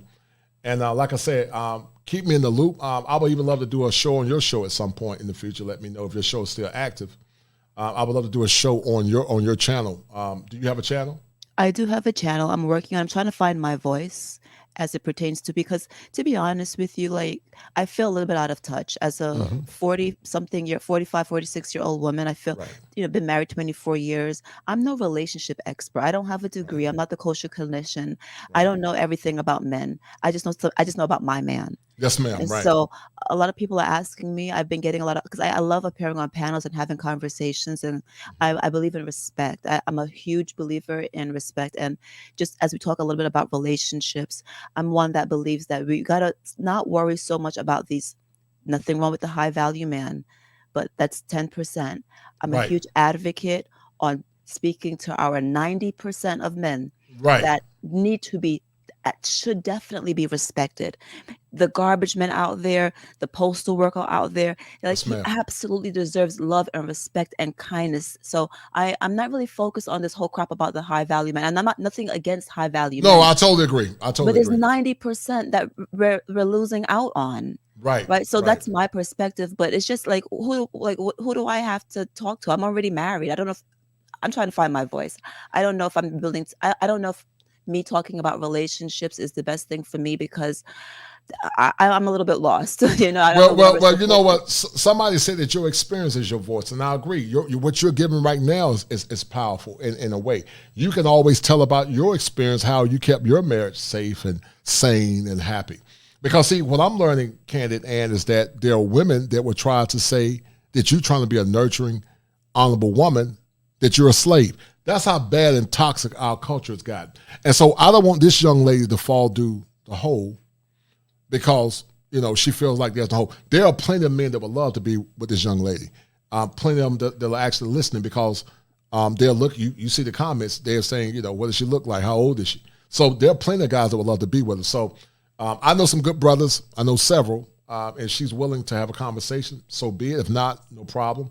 But I would love to have you on a panel at some point. You, Sure, yes. Chantel Simone, Dr. O, a couple of more sisters, and we're going to talk about this social cultural phenomenon of why so many women are left uncovered, but what's up with the remnant that are actually looking for quality men. So thank you for your time, dear. I really appreciate you I popping appreciate you in. having me, and I definitely will give for your information. I appreciate you. Thank you so much. Thank you, dear. All right. Be well. Bye-bye.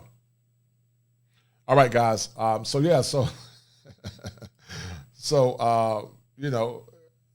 Everybody's saying, what does she look like? So, hey, to you single men, that might be your queen. That might be your uncovered gem.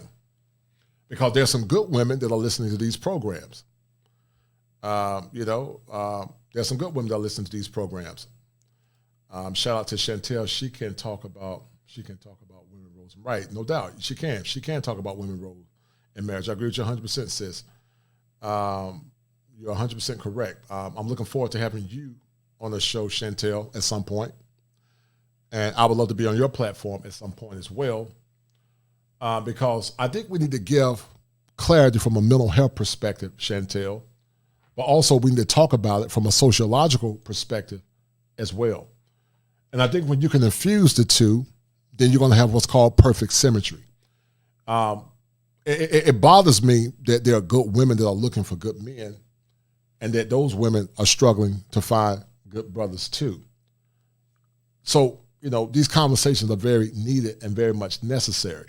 And then these women got to ask themselves the question, do they have thinking errors that's reducing their ability to get the outcomes that they want in relationships as well? So let's have a conversation, guys. The link has been dropped. Chantel, if you would like to pop in, please do. To some of the brothers, if you guys would like to pop in, please do. Jenny, I would love to hear from you as well. There is a reformation to happen. Be on the right side of history, no doubt, brother. I agree with you, Mardi. You're 100% correct. There is a revolution that is happening. And I want to be part of that revolution. Guys, I got a good show coming up called The Revolution on Sunday. It's going to be airing at 8 o'clock. It's a premiere. I got a show coming up tomorrow with my man El Wapo. So let's get ready. We about to drop some fire for your mind on tomorrow. But like I was saying, guys, these conversations are very needed. And these conversations are important because there are good sisters that are trying to learn. We know, guys, that there are chameleons. Men are not stupid. Men know that there are chameleons. Men know that there are some women that are ignorant. Because, see, the true women will continue to listen. Those are the genuine women in general. But the chameleons start off a good thing, but eventually they fall off. Because, see, the chameleons always tell on themselves. That's why I do certain things intentionally. And eventually they tell on themselves. Because they're not ready for the truth. All right. Chantel, Simone, how you doing, dear? Can you hear me? Yeah, I can hear you. Can you hear me? Yes, ma'am, I can. How you doing, dear? I'm doing well. Pardon me. I'm getting over a cold, so I can't come up. No, you're fine. Is a little off. I am curious. You just mentioned something. I am curious your thought about the and I use the term loosely, the pick-me's. I get called that a lot. You mentioned the pick-me's that are actually looking for good men, because we can't deny the fact that it's two-sided. We have the men who are looking for a good woman, and then we also do have the pick-me's who are unmarried, like myself, looking for the good men. Right. What would you say? What are your thoughts on that? Well, listen. My thoughts are this. It's gotten to the point that we celebrate dysfunctional culture that good women like yourself are actually pushed down to the bottom. But watch this. There are men that are listening to you, dear, that are part of this show that would love to be with a woman like you. So I know good brothers that are looking for women like yourself. The question that I'm going to ask you is that, what are you willing to render unto those men? What are you willing to give them? Are you willing to be a nurturer to their ego? Are you willing to be with them when times get hard? Are you willing to understand the parameters as it relates to being a wife? Because, see, Chantel, some women want the ring, but they don't want the responsibility to come along with the ring. Does that make sense? Yeah, I do understand. Right. And so, this is a conversation that cannot be uncovered just in this one session. But I've seen you before. I think you're a very attractive woman. You look tall. You're about, 5'6"? Yeah, 5'5". Damn, how did I get it, man? I got good spatial reasoning. I've never seen you stand up. I got very good spatial reasoning. You're very polished. You seem like you're an advocate for brothers. And so I would say keep putting your best foot forward. Ask yourself the question, what are your idiosyncrasies that you have to eradicate to get the kind of men that you want? Are you willing to do the self-introspection based on your negative social conditioning from the past? And once you can answer all those questions, Chantel, then you can be on the road to recovery. Because there are some good men that are looking for good women. But watch this, Chantel. Thought culture has got men to the point they don't even see relationships as important anymore. Many men are petrified of relationships because they've been broken and hurt. That's why I keep saying that if a woman wants a man to protect her physically, is she willing to protect him mentally? Because watch this, in fair exchange, Chantel, there is no robbery. Mm-hmm. Does that make sense? Yeah, and I agree. I mean, I agree with you 100% in listening to the space and in trying to understand, Right. men's perspective. I personally do agree and willing to do what's necessary. Right. Do you think though being unmarried, because pick-me's get picked, so No do you doubt. think being unmarried, it qualifies me or someone who's listening who's also unmarried to be a pick-me? So say that again, Chantel. You said what qualifies what? Say it again. So being unmarried and being a pick-me, not having been picked, does it actually qualify me? Let me explain my thought process. And I'm sorry again, I'm getting over a cold. No, you're fine. Right. A couple weeks ago, I did a live stream if unmarried pick-me should give dating advice, because if our goal and our mission is to see more two-parent households in the Black community, and if our the desire is to be married, but I myself I'm not married, Right. does that qualify me as a pick-me? No, I don't think it invalidates your message, and I don't think it qualifies you as a pick-me. Watch this. The gospel says, Chantel, that the bride prepare herself for the bridegroom. She patiently waited for her bride, for her bridegroom. So you're patiently waiting while you're preparing yourself to get the man of your future. It's almost like having oil in your lamp. You continue to shine brightly as you anticipate the commemoration and also the ceremony of holy matrimony. So I would say that there are men that are looking for women like yourself, but you got to continue to radiate the virtue that men are looking for. You got to put yourself in the position to get a good man. You got to be very intentional, Chantel, as it relates to getting the kind of man that you want. It doesn't invalidate your message. It's no different than when the devil saw Christ on the cross and he said, "You be the Son of Man, come from the cross." Do you see my point? Yeah. Jesus knew who he was.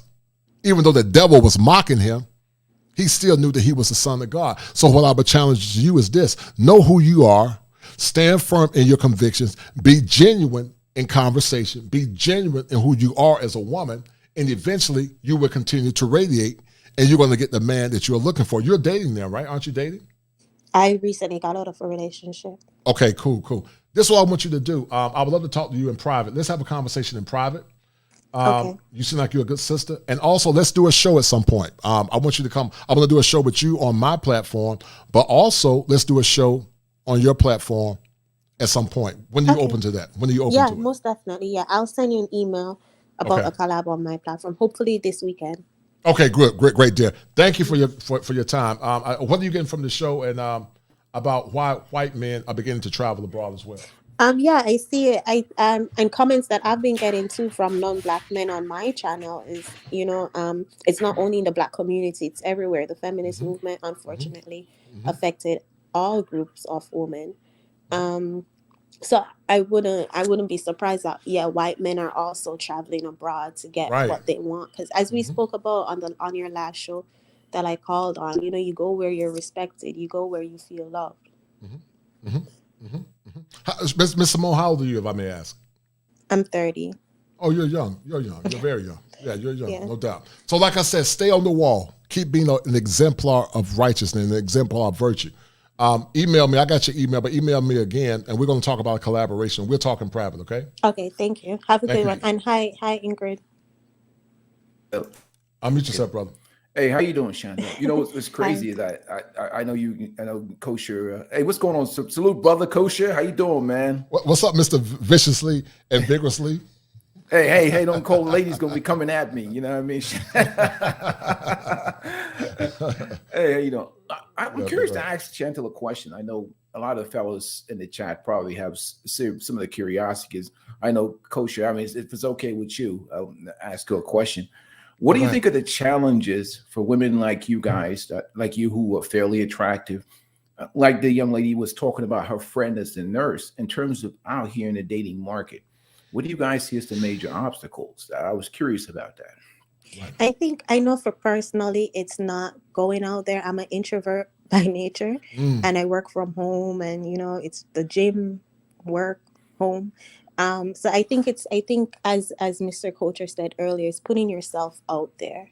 Um, yes, pick me's get picked, and when I say the term pick me, I'm using it as a Right. positive term. It's a positive, right? Yeah, pick me's get picked, but he's not gonna knock at your door and pick you. So, and I do agree. I can see I'm single because of my being an introvert, not necessarily liking the to go out, not liking the social scene of things. Okay, all right, that makes sense. A lot of sense. I was just curious to know because everything that you would describe is the opposite of what's out here in the dating market, and that actually raises a woman's SMV out here in the market. The fact that you're an introvert, you stay inside, you off social media that much, that actually increases a woman's value in the current marketplace that we have here now, hmm which is And actually right. and Go ahead. that even goes into why back in the days our dad used to pick our mate, because it's not our responsibility to be out there. As Right. you say, it lowers our Right. value when we're out there socializing, Mm-hmm. unprotected without a husband, and being in the scene. It's just unfortunate that this is the society we live in now, and I am the one who is having to go out there to find my mate. um but yeah, I think that's the disconnect. Okay, all right. I was just curious because I think what happens now, like you said, you're not out there, but that's actually a virtue in today's dating and relationship market in terms of women and what's out here in the market. Um, I know that most women have access to so many different men because of social media and so on and so forth. But I was just curious about that because it's very hard for a lot of men, especially in the chat, to believe that very attractive women that are in shape are having difficulty meeting men because we have so many guys out here that are lingering around in basements and whatever else that are single. And, Yeah. I think that the term pick me is used in a disrespectful way in terms of women that are competitive, that are competitive, that want to be married, that want to be wives, that want to be in relationships. So it's just curious to a lot of the guys because they see other ladies, and they're like, "Wow, you kidding me? These ladies are single. That's interesting." It's Yeah. fascinating to us. Yeah, And, and I saw the comment that Kosher pulled up on the screen. Kevin says you got to be running, not walking, and I think that's a disconnect. And being a feminine, the feminine side of us is the reserved side. It's the not the aggressive in your face side, and it requires you to be out in there. And so I guess it will be require, and any pick me, single pick me that's listening, it require you to step outside of your comfort zone and actually put yourself out there to meet someone. I'm curious. Do you have any kids? No kids or No, anything? no kids. No wow. kids. Interesting. Wow. Single woman, no kids. At home, that works out, that stays in shape, that's not a feminist. That's you're probably going to get a lot of dings in your email from a lot of guys once they watch the Kosher show. Well, let me ask you, Chantel, when is your birthday? July 24th. Oh, so you're a Cancer. I'm a Leo. I'm the 24th, so I'm Oh, right at the edge. you're a Leo. Okay, so you I got to keep you in my pride then. You are a protected Yeah. lioness, but Leos are introverts too. I'm the extroverted one. I always say those July Leos are very quiet and laid back, but those August Leos, we got a lot of mouth. We're very loquacious, but like I said, your time is coming. We got to help you uncover what you need to recover because there's a break. And also, Chantel, you talked about a time where you changed the error of your way. There was a lot of negative social conditioning that you were a byproduct of, and you began to see the light. Do you mind talking about when you began to see the light, Chantel, about some of the negative socialization that was given to you as a woman? Well, I started seeing the light when I realized I wasn't getting my desired results. I knew I wanted to be married by a certain age, and I kept on, I had a specific dating pattern that wasn't what I wanted. I would always attract a certain kind of guys. And because I was leading with my masculine energy, so I was leading with the I can provide, I can do this, I have my degrees, I have my good job and stuff. Um, in realizing that, I had to reprogram my mind and reprogram my thinking and reprogram what I led with.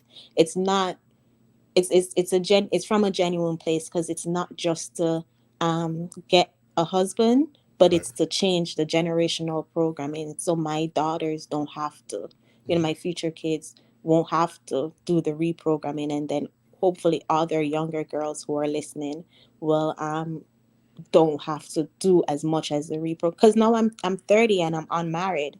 I shouldn't be unmarried at 30. So No, no, it's right. yeah. In other cultures, women are actually, a woman is seen as a spinster. I think in Japan, after she's over 24, because women prioritize marriages in other countries. Only here in the West where they don't prioritize it, and they try to hit they try to hit a 3. Yeah.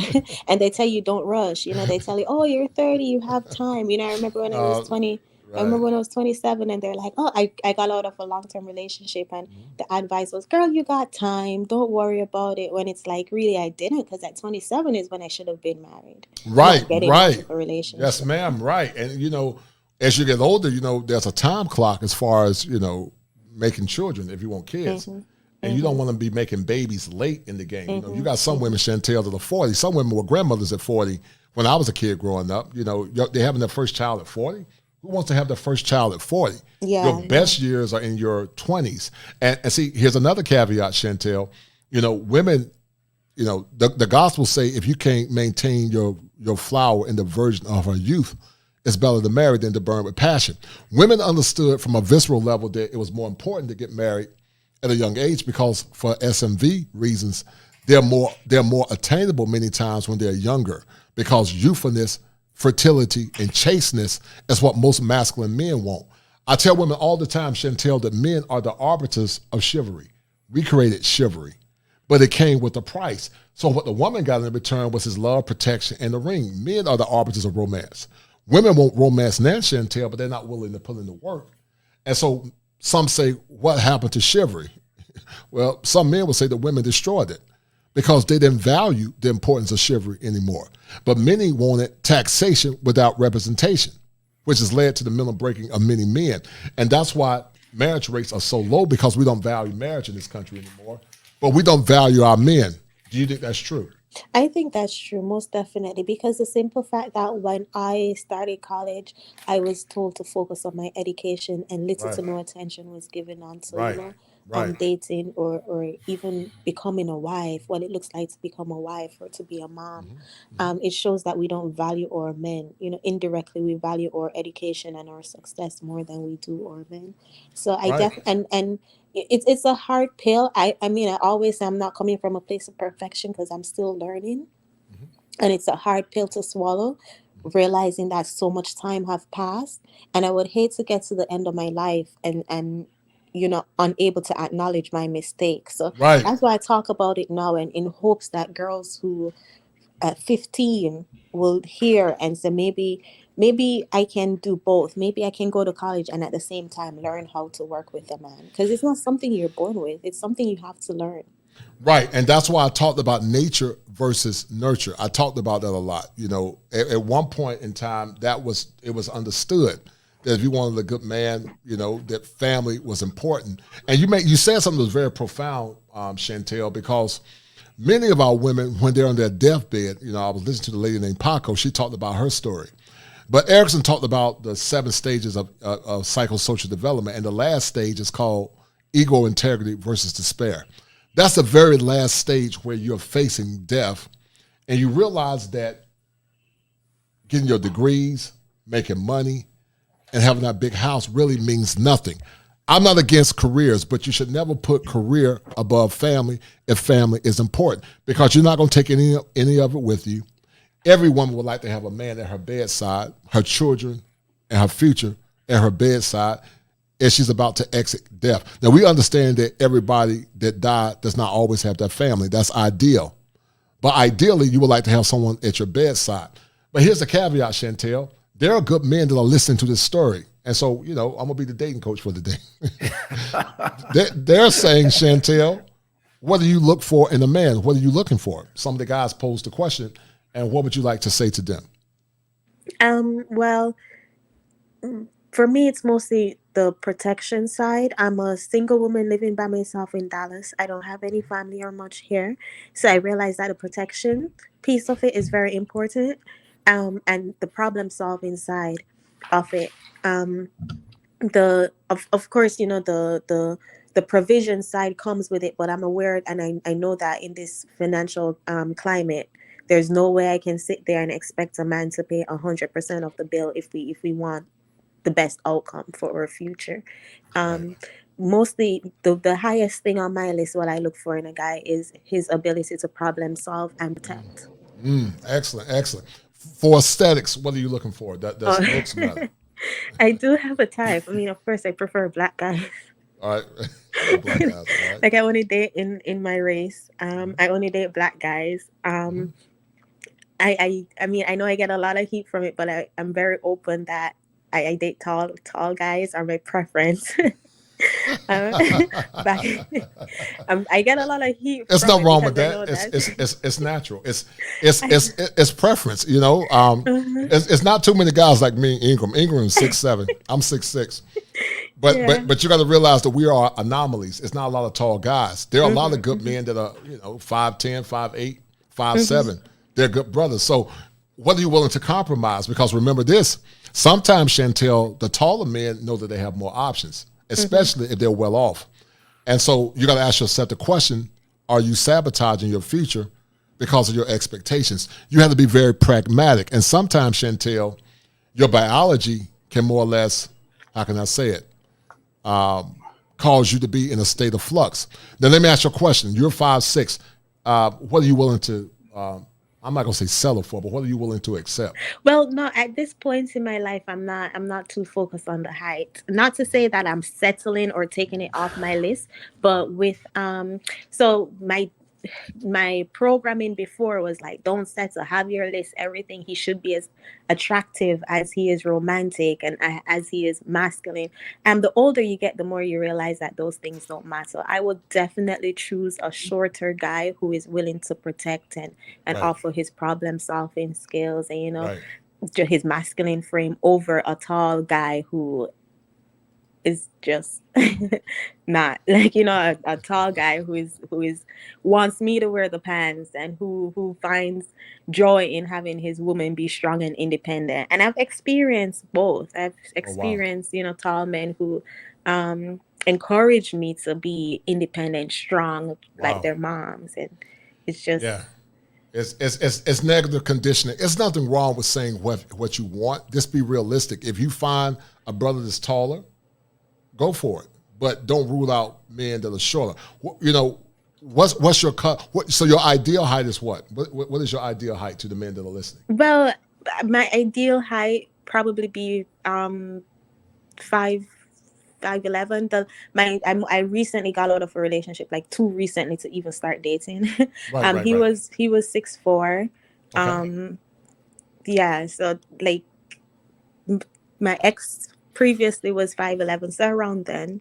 Okay. Well, that's fair. That's fair. Are you willing to date somebody that's shorter than you? That's a good question. And listen, I'm being funny, Chantel, because it's biology. So don't feel bad for having a preference. Listen, when many men date women, most men want to date a woman that had a flat behind. Most men find women with breasts that are perky and also round hips as a sign of being fertile. So it's okay. It's part of your biology. But there are some guys that are short that are strong. There are some short guys that are tougher than tall guys. But it's nothing wrong with that. That's how you're wired biologically. You just got to be willing to understand it if it's more or less sabotaging you in relationships. Does that make sense? Yeah, that makes sense, because as I said, I wouldn't look at a guy who's shorter than me, who is able to provide, protect, problem solve, lead, and say, oh no, I can't be with him, because that would be very naive. And I see it a lot in our culture, where the guy will have everything except for his height, and she will say, oh nah, I can't date him. Right. Money, life, and business. How are you doing, sir? I think it's the first time I had the opportunity to talk with you. And Absolutely. how would you like to add clarity to this conversation and about the epigenesis of this issue, as many white men as well are beginning to travel abroad? First of all, please, thank you for letting me be on your platform. I appreciate you. I've been watching you for a little while now. As far as what's going on, yes, I see it a lot. I'm into the technology sector, and I know a lot of my Caucasian friends and colleagues, and they're definitely going abroad. It's not just a black thing. It's really not. Right. Most of it is because what you stated previously about feminism. Feminism is a big thing across the board. It's not just us. I mean, we might be getting hit hardest, but that's because of the other things that we have going on. But yes, it's across the board. It's like that. All my Caucasian friends, is about 50% of them, and plus in my sector, they're introverts, so that adds to it also. It's like 50% maybe that they're going to the Philippines, Thailand, Brazil, Colombia, and DR. It's there. It's definitely there. Why do you think, besides feminism, why is it that when men speak with clarity and conviction, that it's often met with ill repute? What's your take on that? Okay. To be quite frank, we're in a time where men are emasculated, and because of that, women are not used to a man being a man. Right. So because of that, the women are not used to someone that is sticking to their box on their square. Right. They're used to someone that's going to back down and not stand for what they want and not go for what they want. And when they run into that, is called basically toxic masculinity. That's the gist of it. You know, Ingram, we talked about the needs drive behaviors, and when you hear this beautiful young woman talk about trying to get the outcomes that she wanted in a relationship, do you think some of this social awkwardness is due to the lack of having fathers in the home? What's your take on that? I think it is, but I don't know in Chantel's case, because I don't know how long she's been in the country. I myself was born in the Bahamas, so I don't know how long, and I understand what it feels like probably to have the family isolation part of it. And I guess I've got to turn off the investigator part of my brain, because I do have that idea, that way of getting into deposition mode where I ask questions. I'm curious as hell. I'll be honest with you, Chantel. My question would be to Chantel was, what are the deal breakers that you've experienced in relationships? I don't know if it's okay with you if I ask her that question, Kosher. Yeah, go ahead, man. What would it? I mean, I don't want, without prying into your business, I would like to know what are the deal breakers that you've experienced so far with the men that you have dated that have, I guess for you, that were not were obstacles in terms of furthering that relationship into marriage. What were the deal breakers that you experienced? So the last relationship I ended, the deal breaker was he was more of a for lack of better words, modern guy. Like he was the one who said he wanted that strong, independent, indirectly would talk down about that submissive character, that 1950s housewife. So I knew we weren't aligned in that sense. My most recent relationship, and I'm gonna be cautious about what I say moving forward, Ingrid. And if you guys want to talk to me off air, I'm open, because I too want to figure it out, Yes, ma'am. Because my most recent relationship, I thought that was it. Right. So I too need to self-reflect and figure out what went wrong within myself. So right. Right. Excellent. All right. Excellent point. That Excellent that was point. just my curiosity. Obviously, Kosher, um, we talked about the term relationship capitalism in terms of men here in America, and I think one of the biggest thing is dealing with women that are difficult to get along with in terms of feminism, and that seems to be a huge problem for a lot of guys because all men, I think, want to have a peaceful home. Right. That's really the key. You want to come home, and we look at our women as an opiate, an escape from the harsh reality of the world that's out here.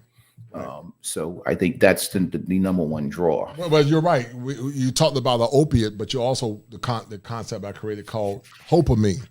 Hopamine is tied to the dopamine rush that men get, where they feel that feminine allure from a woman. To the brother that's listening, I don't know if you're single or not, but what is dating like for you as a professional tech guy? What is dating like for you? I am not single anymore, but Okay. I'm sorry. I'm just now got in I would say a serious relationship. So being out there in the world after being married, I was married, divorced, went out there and experienced this new dating world, and no, it's not the thing to do, especially if you haven't been there in a long. You haven't been here in a long time. It's a lot. It's really a lot. It just so happened that I was an athlete when I was in my childhood growing up, so I knew a little bit about the women, but it's a totally different ball game. I don't wish this on anyone. I just don't. What is the biggest indictment, brother, that you see with dating modern women in your opinion? The selfishness. Elaborate on that, please.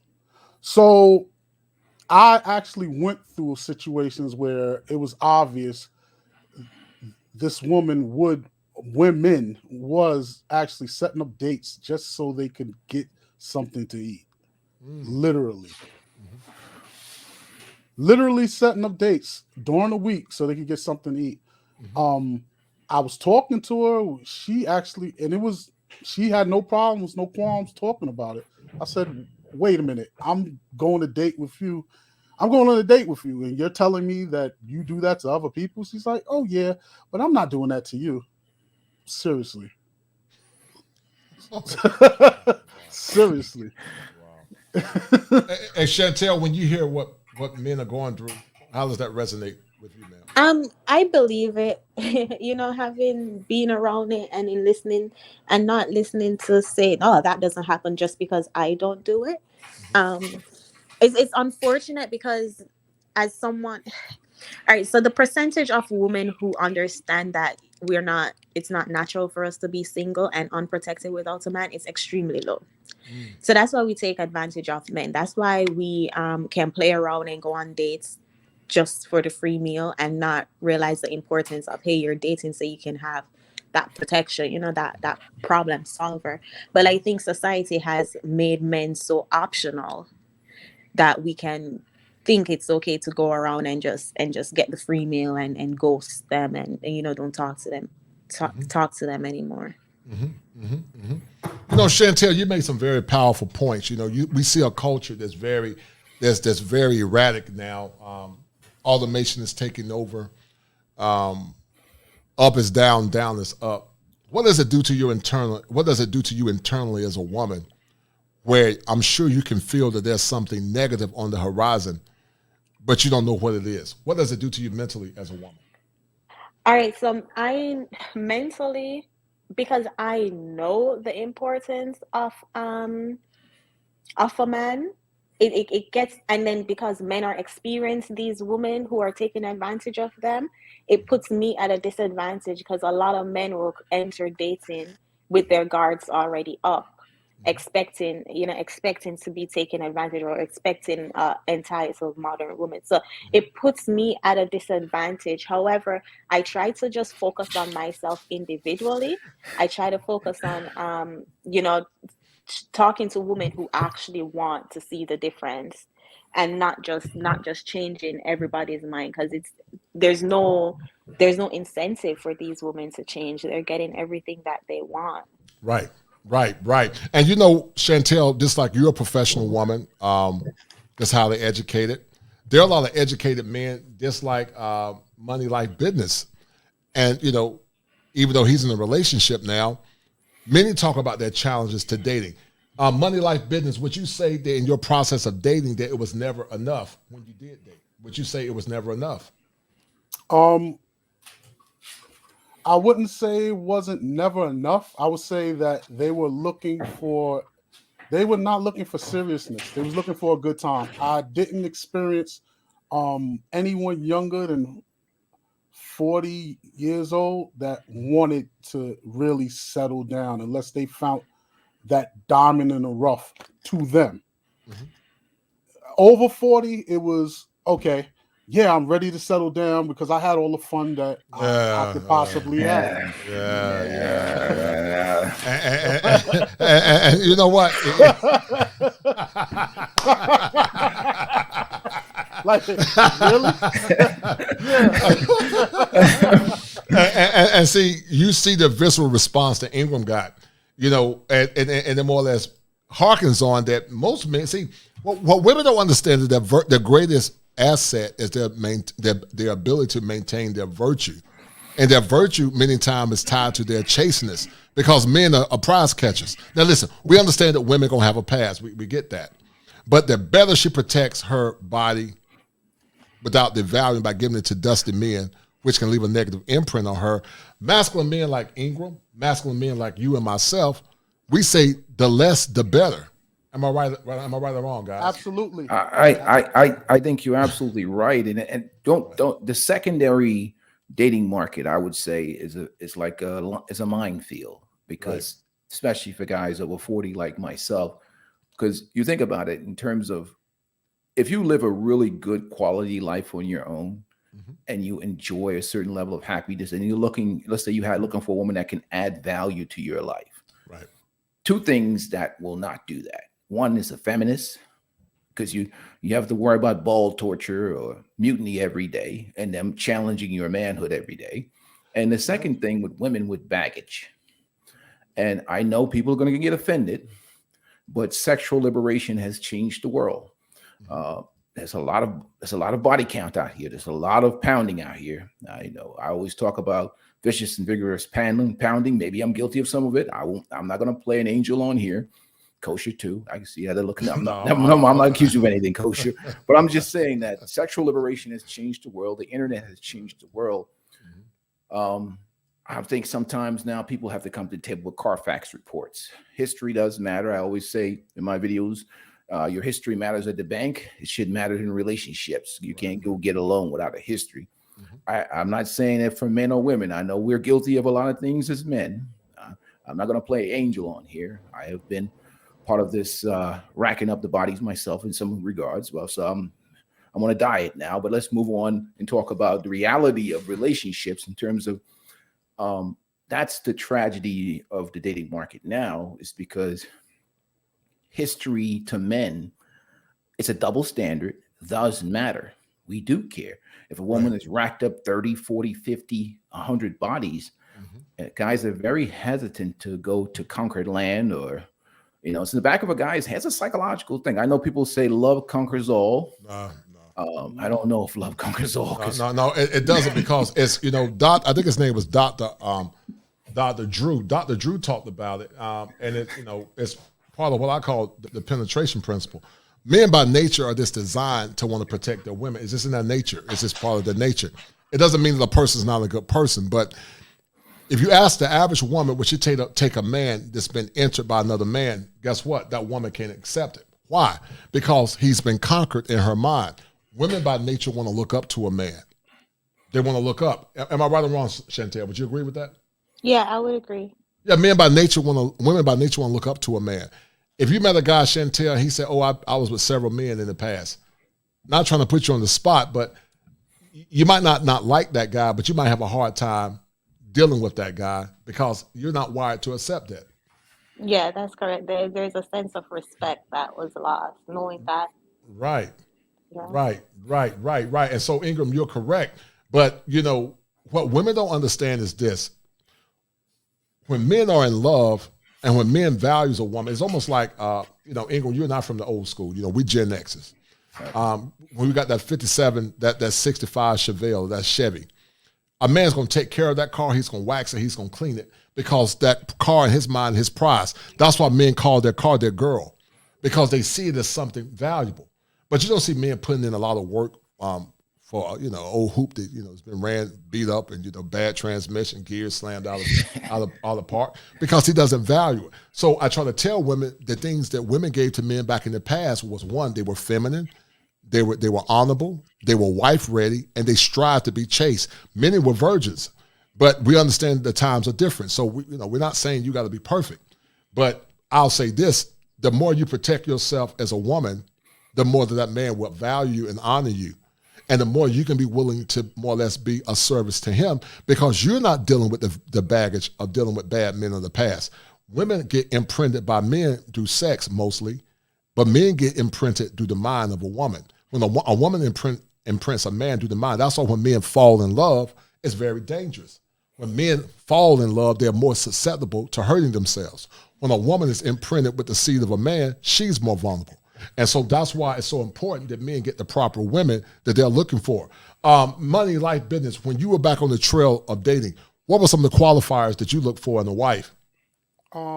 Me personally, I did a lot of research because I went through the end of a bad marriage. So I did research on relationships. So I knew one of the first things I wanted to ask was, in a relationship, or rather in a family, who is put where. So in other words, children first.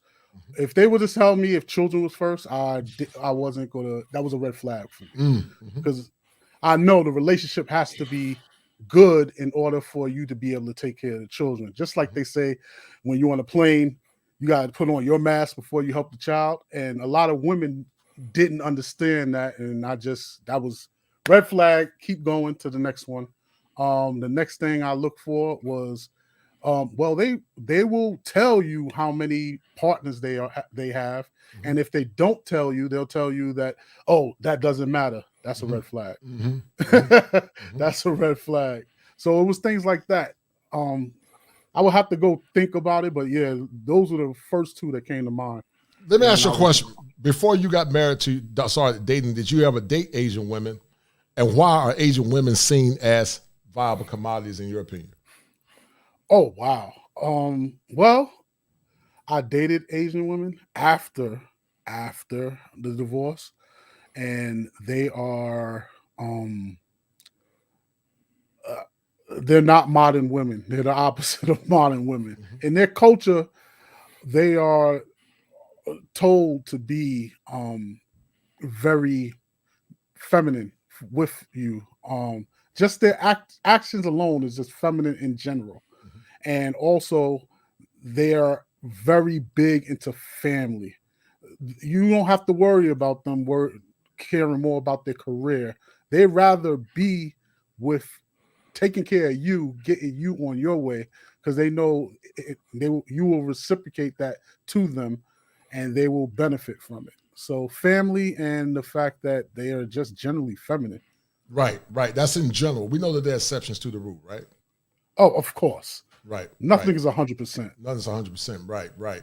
And you're beginning to see this phenomenon also, correct me if I'm wrong, like you said, with white men as well.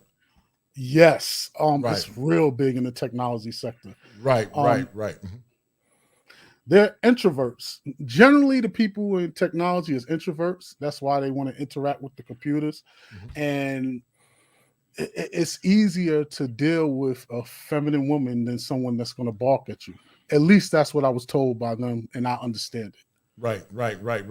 Chantel, when you hear about the exodus of men dating abroad, what does does that bother you, or you don't? You just say do what's best for you. I say do what's best for you. I'm sorry. It doesn't bother me because I know the low percentage of women that's material or wife. You know, the only way it would bother me is because I am unmarried and so many guys are going over there, and I'm like, well, where are you guys? Because I haven't met one, you know. But in encouraging you guys to go over there, most definitely, because you know, you go for what is beneficial to you and what reciprocates. Right. Chantel, what percentage of women from your experiences by dialogue, and guys, I'm going to end the stream in a few minutes. I have to get to the office, but what percentage of women would you say that a wife ready in America? You know, the lead attorney did a show in the past. He was with some lady, I forgot her name. He said it was less, feel like it's less than 20% that are not only wife ready, but this good women. I agree with him. I think it's less than at 20 or less than 20. What percentage would you say it is, dear? Yeah, I agree. I would say it's definitely less than 20%. I would say it's way less than 20%, maybe 10, 15%. Oh, wow. That is powerful. And do you think that's led to men wanting to travel abroad to get the kind of women that they're looking for? Because that's a very low number. Less than 20% is very low number. It is, because the reason why it's that low is because so many women don't even know they're not wife ready. Because of the programming that we got and the dating advice that we got. So in spaces like this, and this is fairly new, men coming up, voicing their opinions, saying what they actually want. Hopefully it will increase the number of women opening their eyes and realizing that they're not actually wife ready. But you know, it's up to men if they're willing to stay around and wait for these women to open their eyes or just go abroad. And as we see, the majority of men are just choosing to go abroad. Right. Because men are saying, you know what, I got one life to live. Why would I give my best to someone that doesn't, you know, respect me or honor me as a man? You know, James Ingram, you know, me and Ingram, we remember, no pun intended, but James Ingram wrote a song called, he said, I gave my best, but my best was never good enough. And that's what a lot of American men are saying, you know, and James Ingram was saying that back in the past. But what's your take on men saying that good is never good enough as it relates to relationships?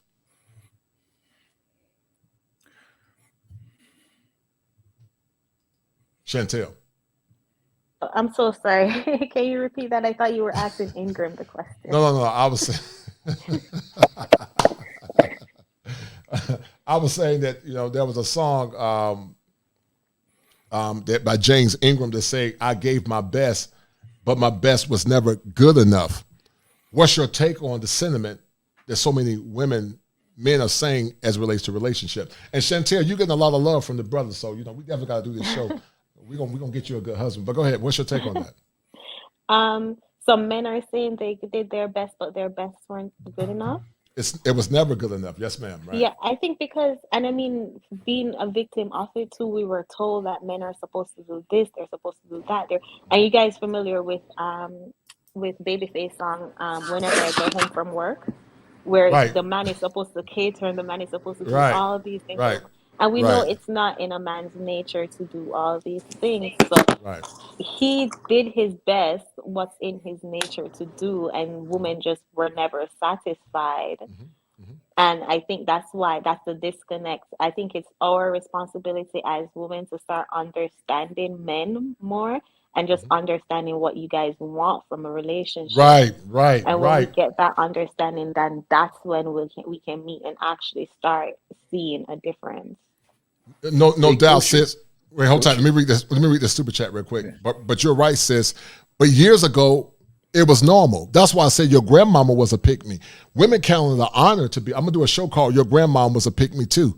They knew that they had to cook a pie or, you know, drop the handkerchief or act dainty to get a man. And so it's not a new phenomenon. Women in other countries know that in order to get a man, you got to put your best foot forward. But for some reason here in America, women just think men are like pears they can pick from the man tree. And at any point, they can pick a man from the man tree and they can get it. But it doesn't work that way. Shout out to Elisa Deliasario for the $20 super chat. Thank you, dear. She said, with all the wolves in the sheep clothing, there's no fear of being ripped apart. Thank you for your safe space, Kosher. Stay true, Chantel. You got this right. You got it. Because there are brothers looking for sisters like yourself. Sweet Lulu Bean, you popped on, dear. I don't know what happened. Come back on. There's a lot of noise in the back where I had to mute you, but feel free, dear, to pop back on in a minute, okay? Feel free, Lulu Bean, to pop back on. But go ahead, Ingram. Go ahead, brother. No, I was just listening to Chantel. And I think Chantel, even from just the conversations that we're having with her, she's falling into that 1% category of women in this country that actually her perspective and her energy is just so refreshing for a lot It's of the very brothers refreshing. a lot of brothers in the chat.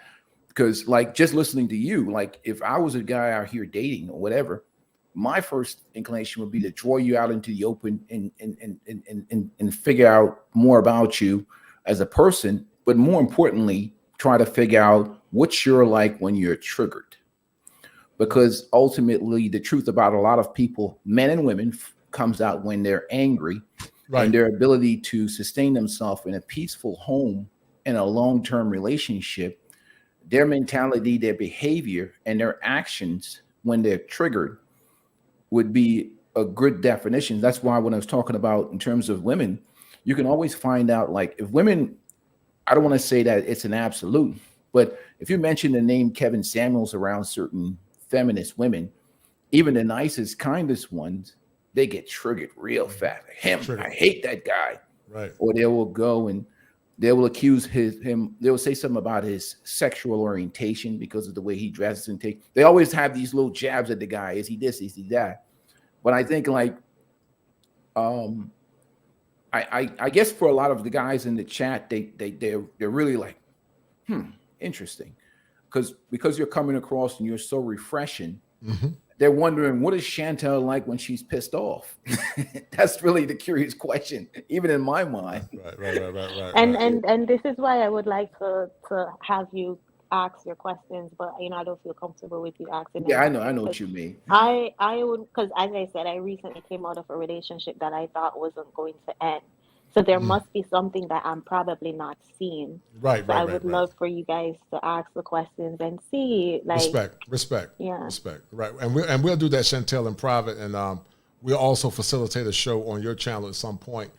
And I definitely want to bring you back and a couple of the sisters back.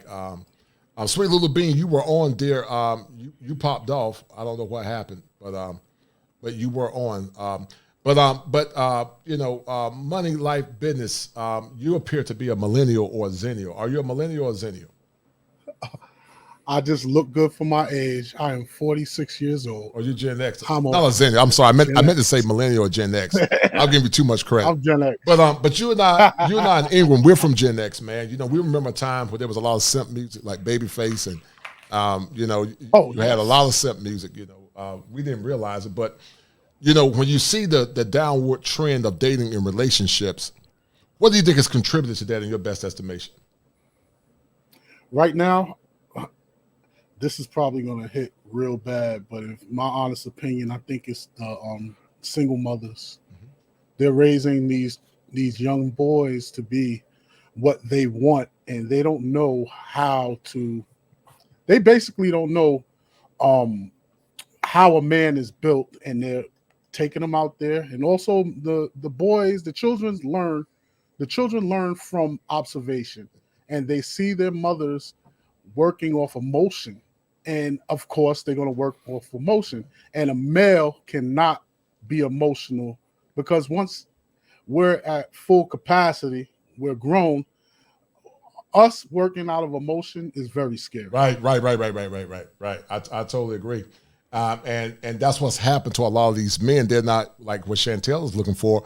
Part of being a masculine man is learning how to be responsible and not let your emotions get the best of you. We're not saying that men can exhibit emotions, but you should never be more emotional than you are logical. And I think that's what you're seeing now in these homes, with the lack of having strong masculine fathers in the home. Ingram, and also Money, Life, Business. Ingram was a Division I athlete, played with Seton Hall. I had a chance to play not Division I. Actually, I had a chance to play Division I ball. Eastern Kentucky was recruiting me for basketball. Wofford College. I had a couple of smaller schools, but not as prolific as Ingram. But you being the athlete, did you play football or baseball? No, I played I played basketball. I played D1. Oh, GIT. did you? What school? Yes, GIT. Where's that? Global Institute of Technology, New York. In New York, okay. I was in the middle of it. Okay, so you're point guard. What are you, about 5'11"? Yes, 5'11". Damn, exactly. Man, I'm good with my spatial reasoning, man. I don't know how I do it, man. I figure Chantel height out. I figure yours out. I can just look at a person. I can look at them spatially. Men have very good spatial reasoning. and we can give a guesstimation of how tall people are, man. And you know, you're beginning to see the disillusionment of the family. You know, I believe that's going to take generations for the family to get back on par to like it was in the past. I don't see the times when we were men as being as vibrant as it used to be in the past. We had issues as Gen Xers. I'm going to start a series called the Gen X Nexus. That's going to be a very classic series I'm going to be working on. We're going to talk about the struggles and the challenges of being Gen Xers. And I call it that mental fragmentation. But when you look at the culture, where is that now, money, life, business, do you think it's going to take generations to get back to normal, or you don't know when it'll ever get back? I think we're going to have to lose it. We're going to actually have to lose a generation in order to get back to normal. I hate to say it, but that's the only way. We're going to have to leave someone behind. I totally agree with that. Chantel, what's your take on that, dear? Yeah, I agree. I think it's going to take, I think it's too many. As I said, I think it's less than 20% of women are marriage minded. So I think there's just too many women who are brainwashed by this feminist movement that it's going to take it's going to take a generation to see changes. Right. You know, before I sign up, I'm gonna sing this for James Turner, because you know he be hating, man. I'm ready to go and sing it, Mr. Turner. I know you be hating about us Leos, man, but you know I'm a Leo, man, so I'm gonna go ahead. I'm gonna give you about a small clip. I gave my best, but I guess my best wasn't good enough. He ain't ready for it, man. I had to give him some of that Leo swag, that fire for your mind. That's what fire. He's a hater, man. Turner, a hater, man. I know he'll leave him, man, like Ingram here. But I had to let him know that every now and then, Leos, we got to shine, man. You know, Chantel, we got to protect Chantel because she's a Leo too. Yeah, so that's the biggest thing, Kosher, man. I have all these, questions in my mind. I can't mess with Chantel and Sweet Little Bean and Security Boss and all these feminine women, man. They're like my kryptonite. I'm in feminist trigger mode. You know what I mean? The feminist is easy for me. I eat those feminists alive for breakfast. I love them. They bring them those masculine women. You know what I mean? They're like on the menu for me because I have them for breakfast. Feminine women are like kryptonite. I'm like, yes. It's powerful, man. And, destroy all my talking points. You know what I mean? Right. And it's even more powerful when it's genuine. And Guapo talked about Chantel. I just leave her alone. I can't even mess with her. Right. And Guapo talked about a feminine. He said like feminine amplifier. I call it the oscillator. And when a woman exudes true feminine virtues, oh my God, it's so powerful. I want to ask you a question, Ingram, and Money Life Business, and I'm gonna sign off in a minute. Chantel, I'm loving this conversation. I want you to tell Chantel what it means to you as a man to be around a true, genuine feminine woman, not one that's fake. But what it does to your psyche as a man to be around a true, genuine, feminine woman. And have you ever experienced a true, genuine, feminine woman? Are you referring to me? I'm talking about Money, Life, Business first and then. Oh, absolutely. Well, to experience that is, for me personally, it's like he said, kryptonite. I absolutely cannot not give her what she asked for. Right. She doesn't even have to ask for it. I want to, as a man, give her things that will make her happy. I like to see that smile on her face because she, without effort, makes sure that I'm happy. And that's a big thing. She makes sure I'm happy. And seeing the feminine qualities, it helps with that. And also, further than the feminine, look, it's just kryptonite. I can't do anything else but just enjoy. It's powerful, man. She do whatever she wants. It's powerful. Well, she gonna do whatever she wants. But it's powerful. I'm still a man. And there you go. Still a man. There you go. Right. It's powerful, man. And I think so many men are suffering from affection deprivation. Money, Life, Business, and Ingram experience that when they get it, they don't know how to act because they've been in the wilderness for so long. And when they find a woman that's genuine, that's willing to protect his ego, they don't know how to respond to it. Ingram, what's your take on that? And then I'm going to ask Chantel a question, and we're going to sign off. What's your take on the power of having a true, genuine feminine woman? I think when you have a truly genuine feminine woman, especially in a household, productivity goes up. You see a guy at the job, he's working harder, he's working better, he's in a better mood. He feels like he has a peaceful home to come to. He feels valuable. He feels validated. He feels all these things that are positive things. And I'll tell you right now, even my experience working on the beat in police work, working with, I've had a partner that was similar and soft and spoken and feminine like Chantel. Let me tell you something. I've gotten out of so many conflicts. They're the best de-escalator, especially with men. Men won't touch them. The most fights I've gotten into is working with them studs. You have to roll in the dust all the time working with them. They provoke people, provoke men. The masculine women were usually the worst. I had one of them, when you ride them in the car, I always take them out to the bushes where there's no people around so they can't get in any conflict, because they're challenging people. They're challenging, they're very, very. So for me, femininity is power. And I think a lot of women don't realize how powerful it is to be feminine. We are naturally, as men, trained to protect and value feminine women. And when women behave like us, automatically guys are like, hey, okay, if you act like a man, guess what? I'm going to make you do men things. You're going to protect yourself. You're going to lose my covering. And you're going to have to produce everything that a man has to produce since you're acting like this. But femininity is just such power. I'm telling you, just changes your whole mood. Right. Listen, I got to go, man. I just had the client to text me. Oh, we got a Scorpio in the house. Oh, my goodness. Jenny Moreno. I love Scorpios, but Scorpios are, oh, my goodness, man. They're intense. But they good women, man. They very loyal, very jealous, but we got a lot in common. But it ain't not like a Scorpio if you got one that's grounded. But guys, this has been a good conversation. I would ask you guys more questions, but I got to go. I'm running my mouth too much. I got to be at the office. My patient just text me. And Chantel, we're going to make this happen, dear. I was going to ask you about a masculine man, what it means to you, but we'll talk about that at another term. But I love you guys. I have to go. Thank you guys for the comments in the panel. And I will see you guys. James, wait, real quick, Ingram, can you email me, please, so we can set up a immediately after this so you can talk? Yeah, absolutely. No problem. Always open for a conversation, always open for a conversation. I'll send you my information. It's easy to get in contact and communicate. I love having these conversations. And definitely, you know what I mean? So I'll send you my information. All right, Chantel. No doubt. And Chantel, don't forget, we're going to make it happen on your platform. Mm-hmm. And also we'll talk in private at some point after, at some point too. Okay. Okay. Thank you. Thank you, ma'am. All right. You guys be well. All right. So guys, we're about to sign off. Guys, get the likes up. All right. Turn up here hating, man. But turn up here hating, man. Turn up here hating, man. Turn up hating, man. But anyway, guys, be well. We're about to sign off. Be well. Take care. All right. All right, guys, we're about to sign off. Turn up here hating. I need to sing again since he's hating so much, man.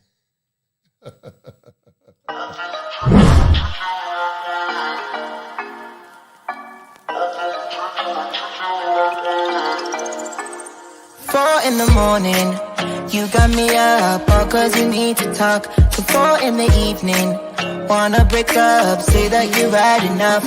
I'm tired of talking, again and again, argue about everything. You are my darling, this kiss and make up, I know you wanna touch. You call me every night, call me every day, I just wanna get you alone now. Trust me when I say who told you that you can rise from the morass of your current situation? Who told you that you had to be a slave to the pain of your past? Who told you that you had to settle for mediocrity in this current culture called America? Who told you that you couldn't change your mind? Talk to me. Now's the time for empowerment. And I'm not the Reverend Knight. I'm the coach of clinician.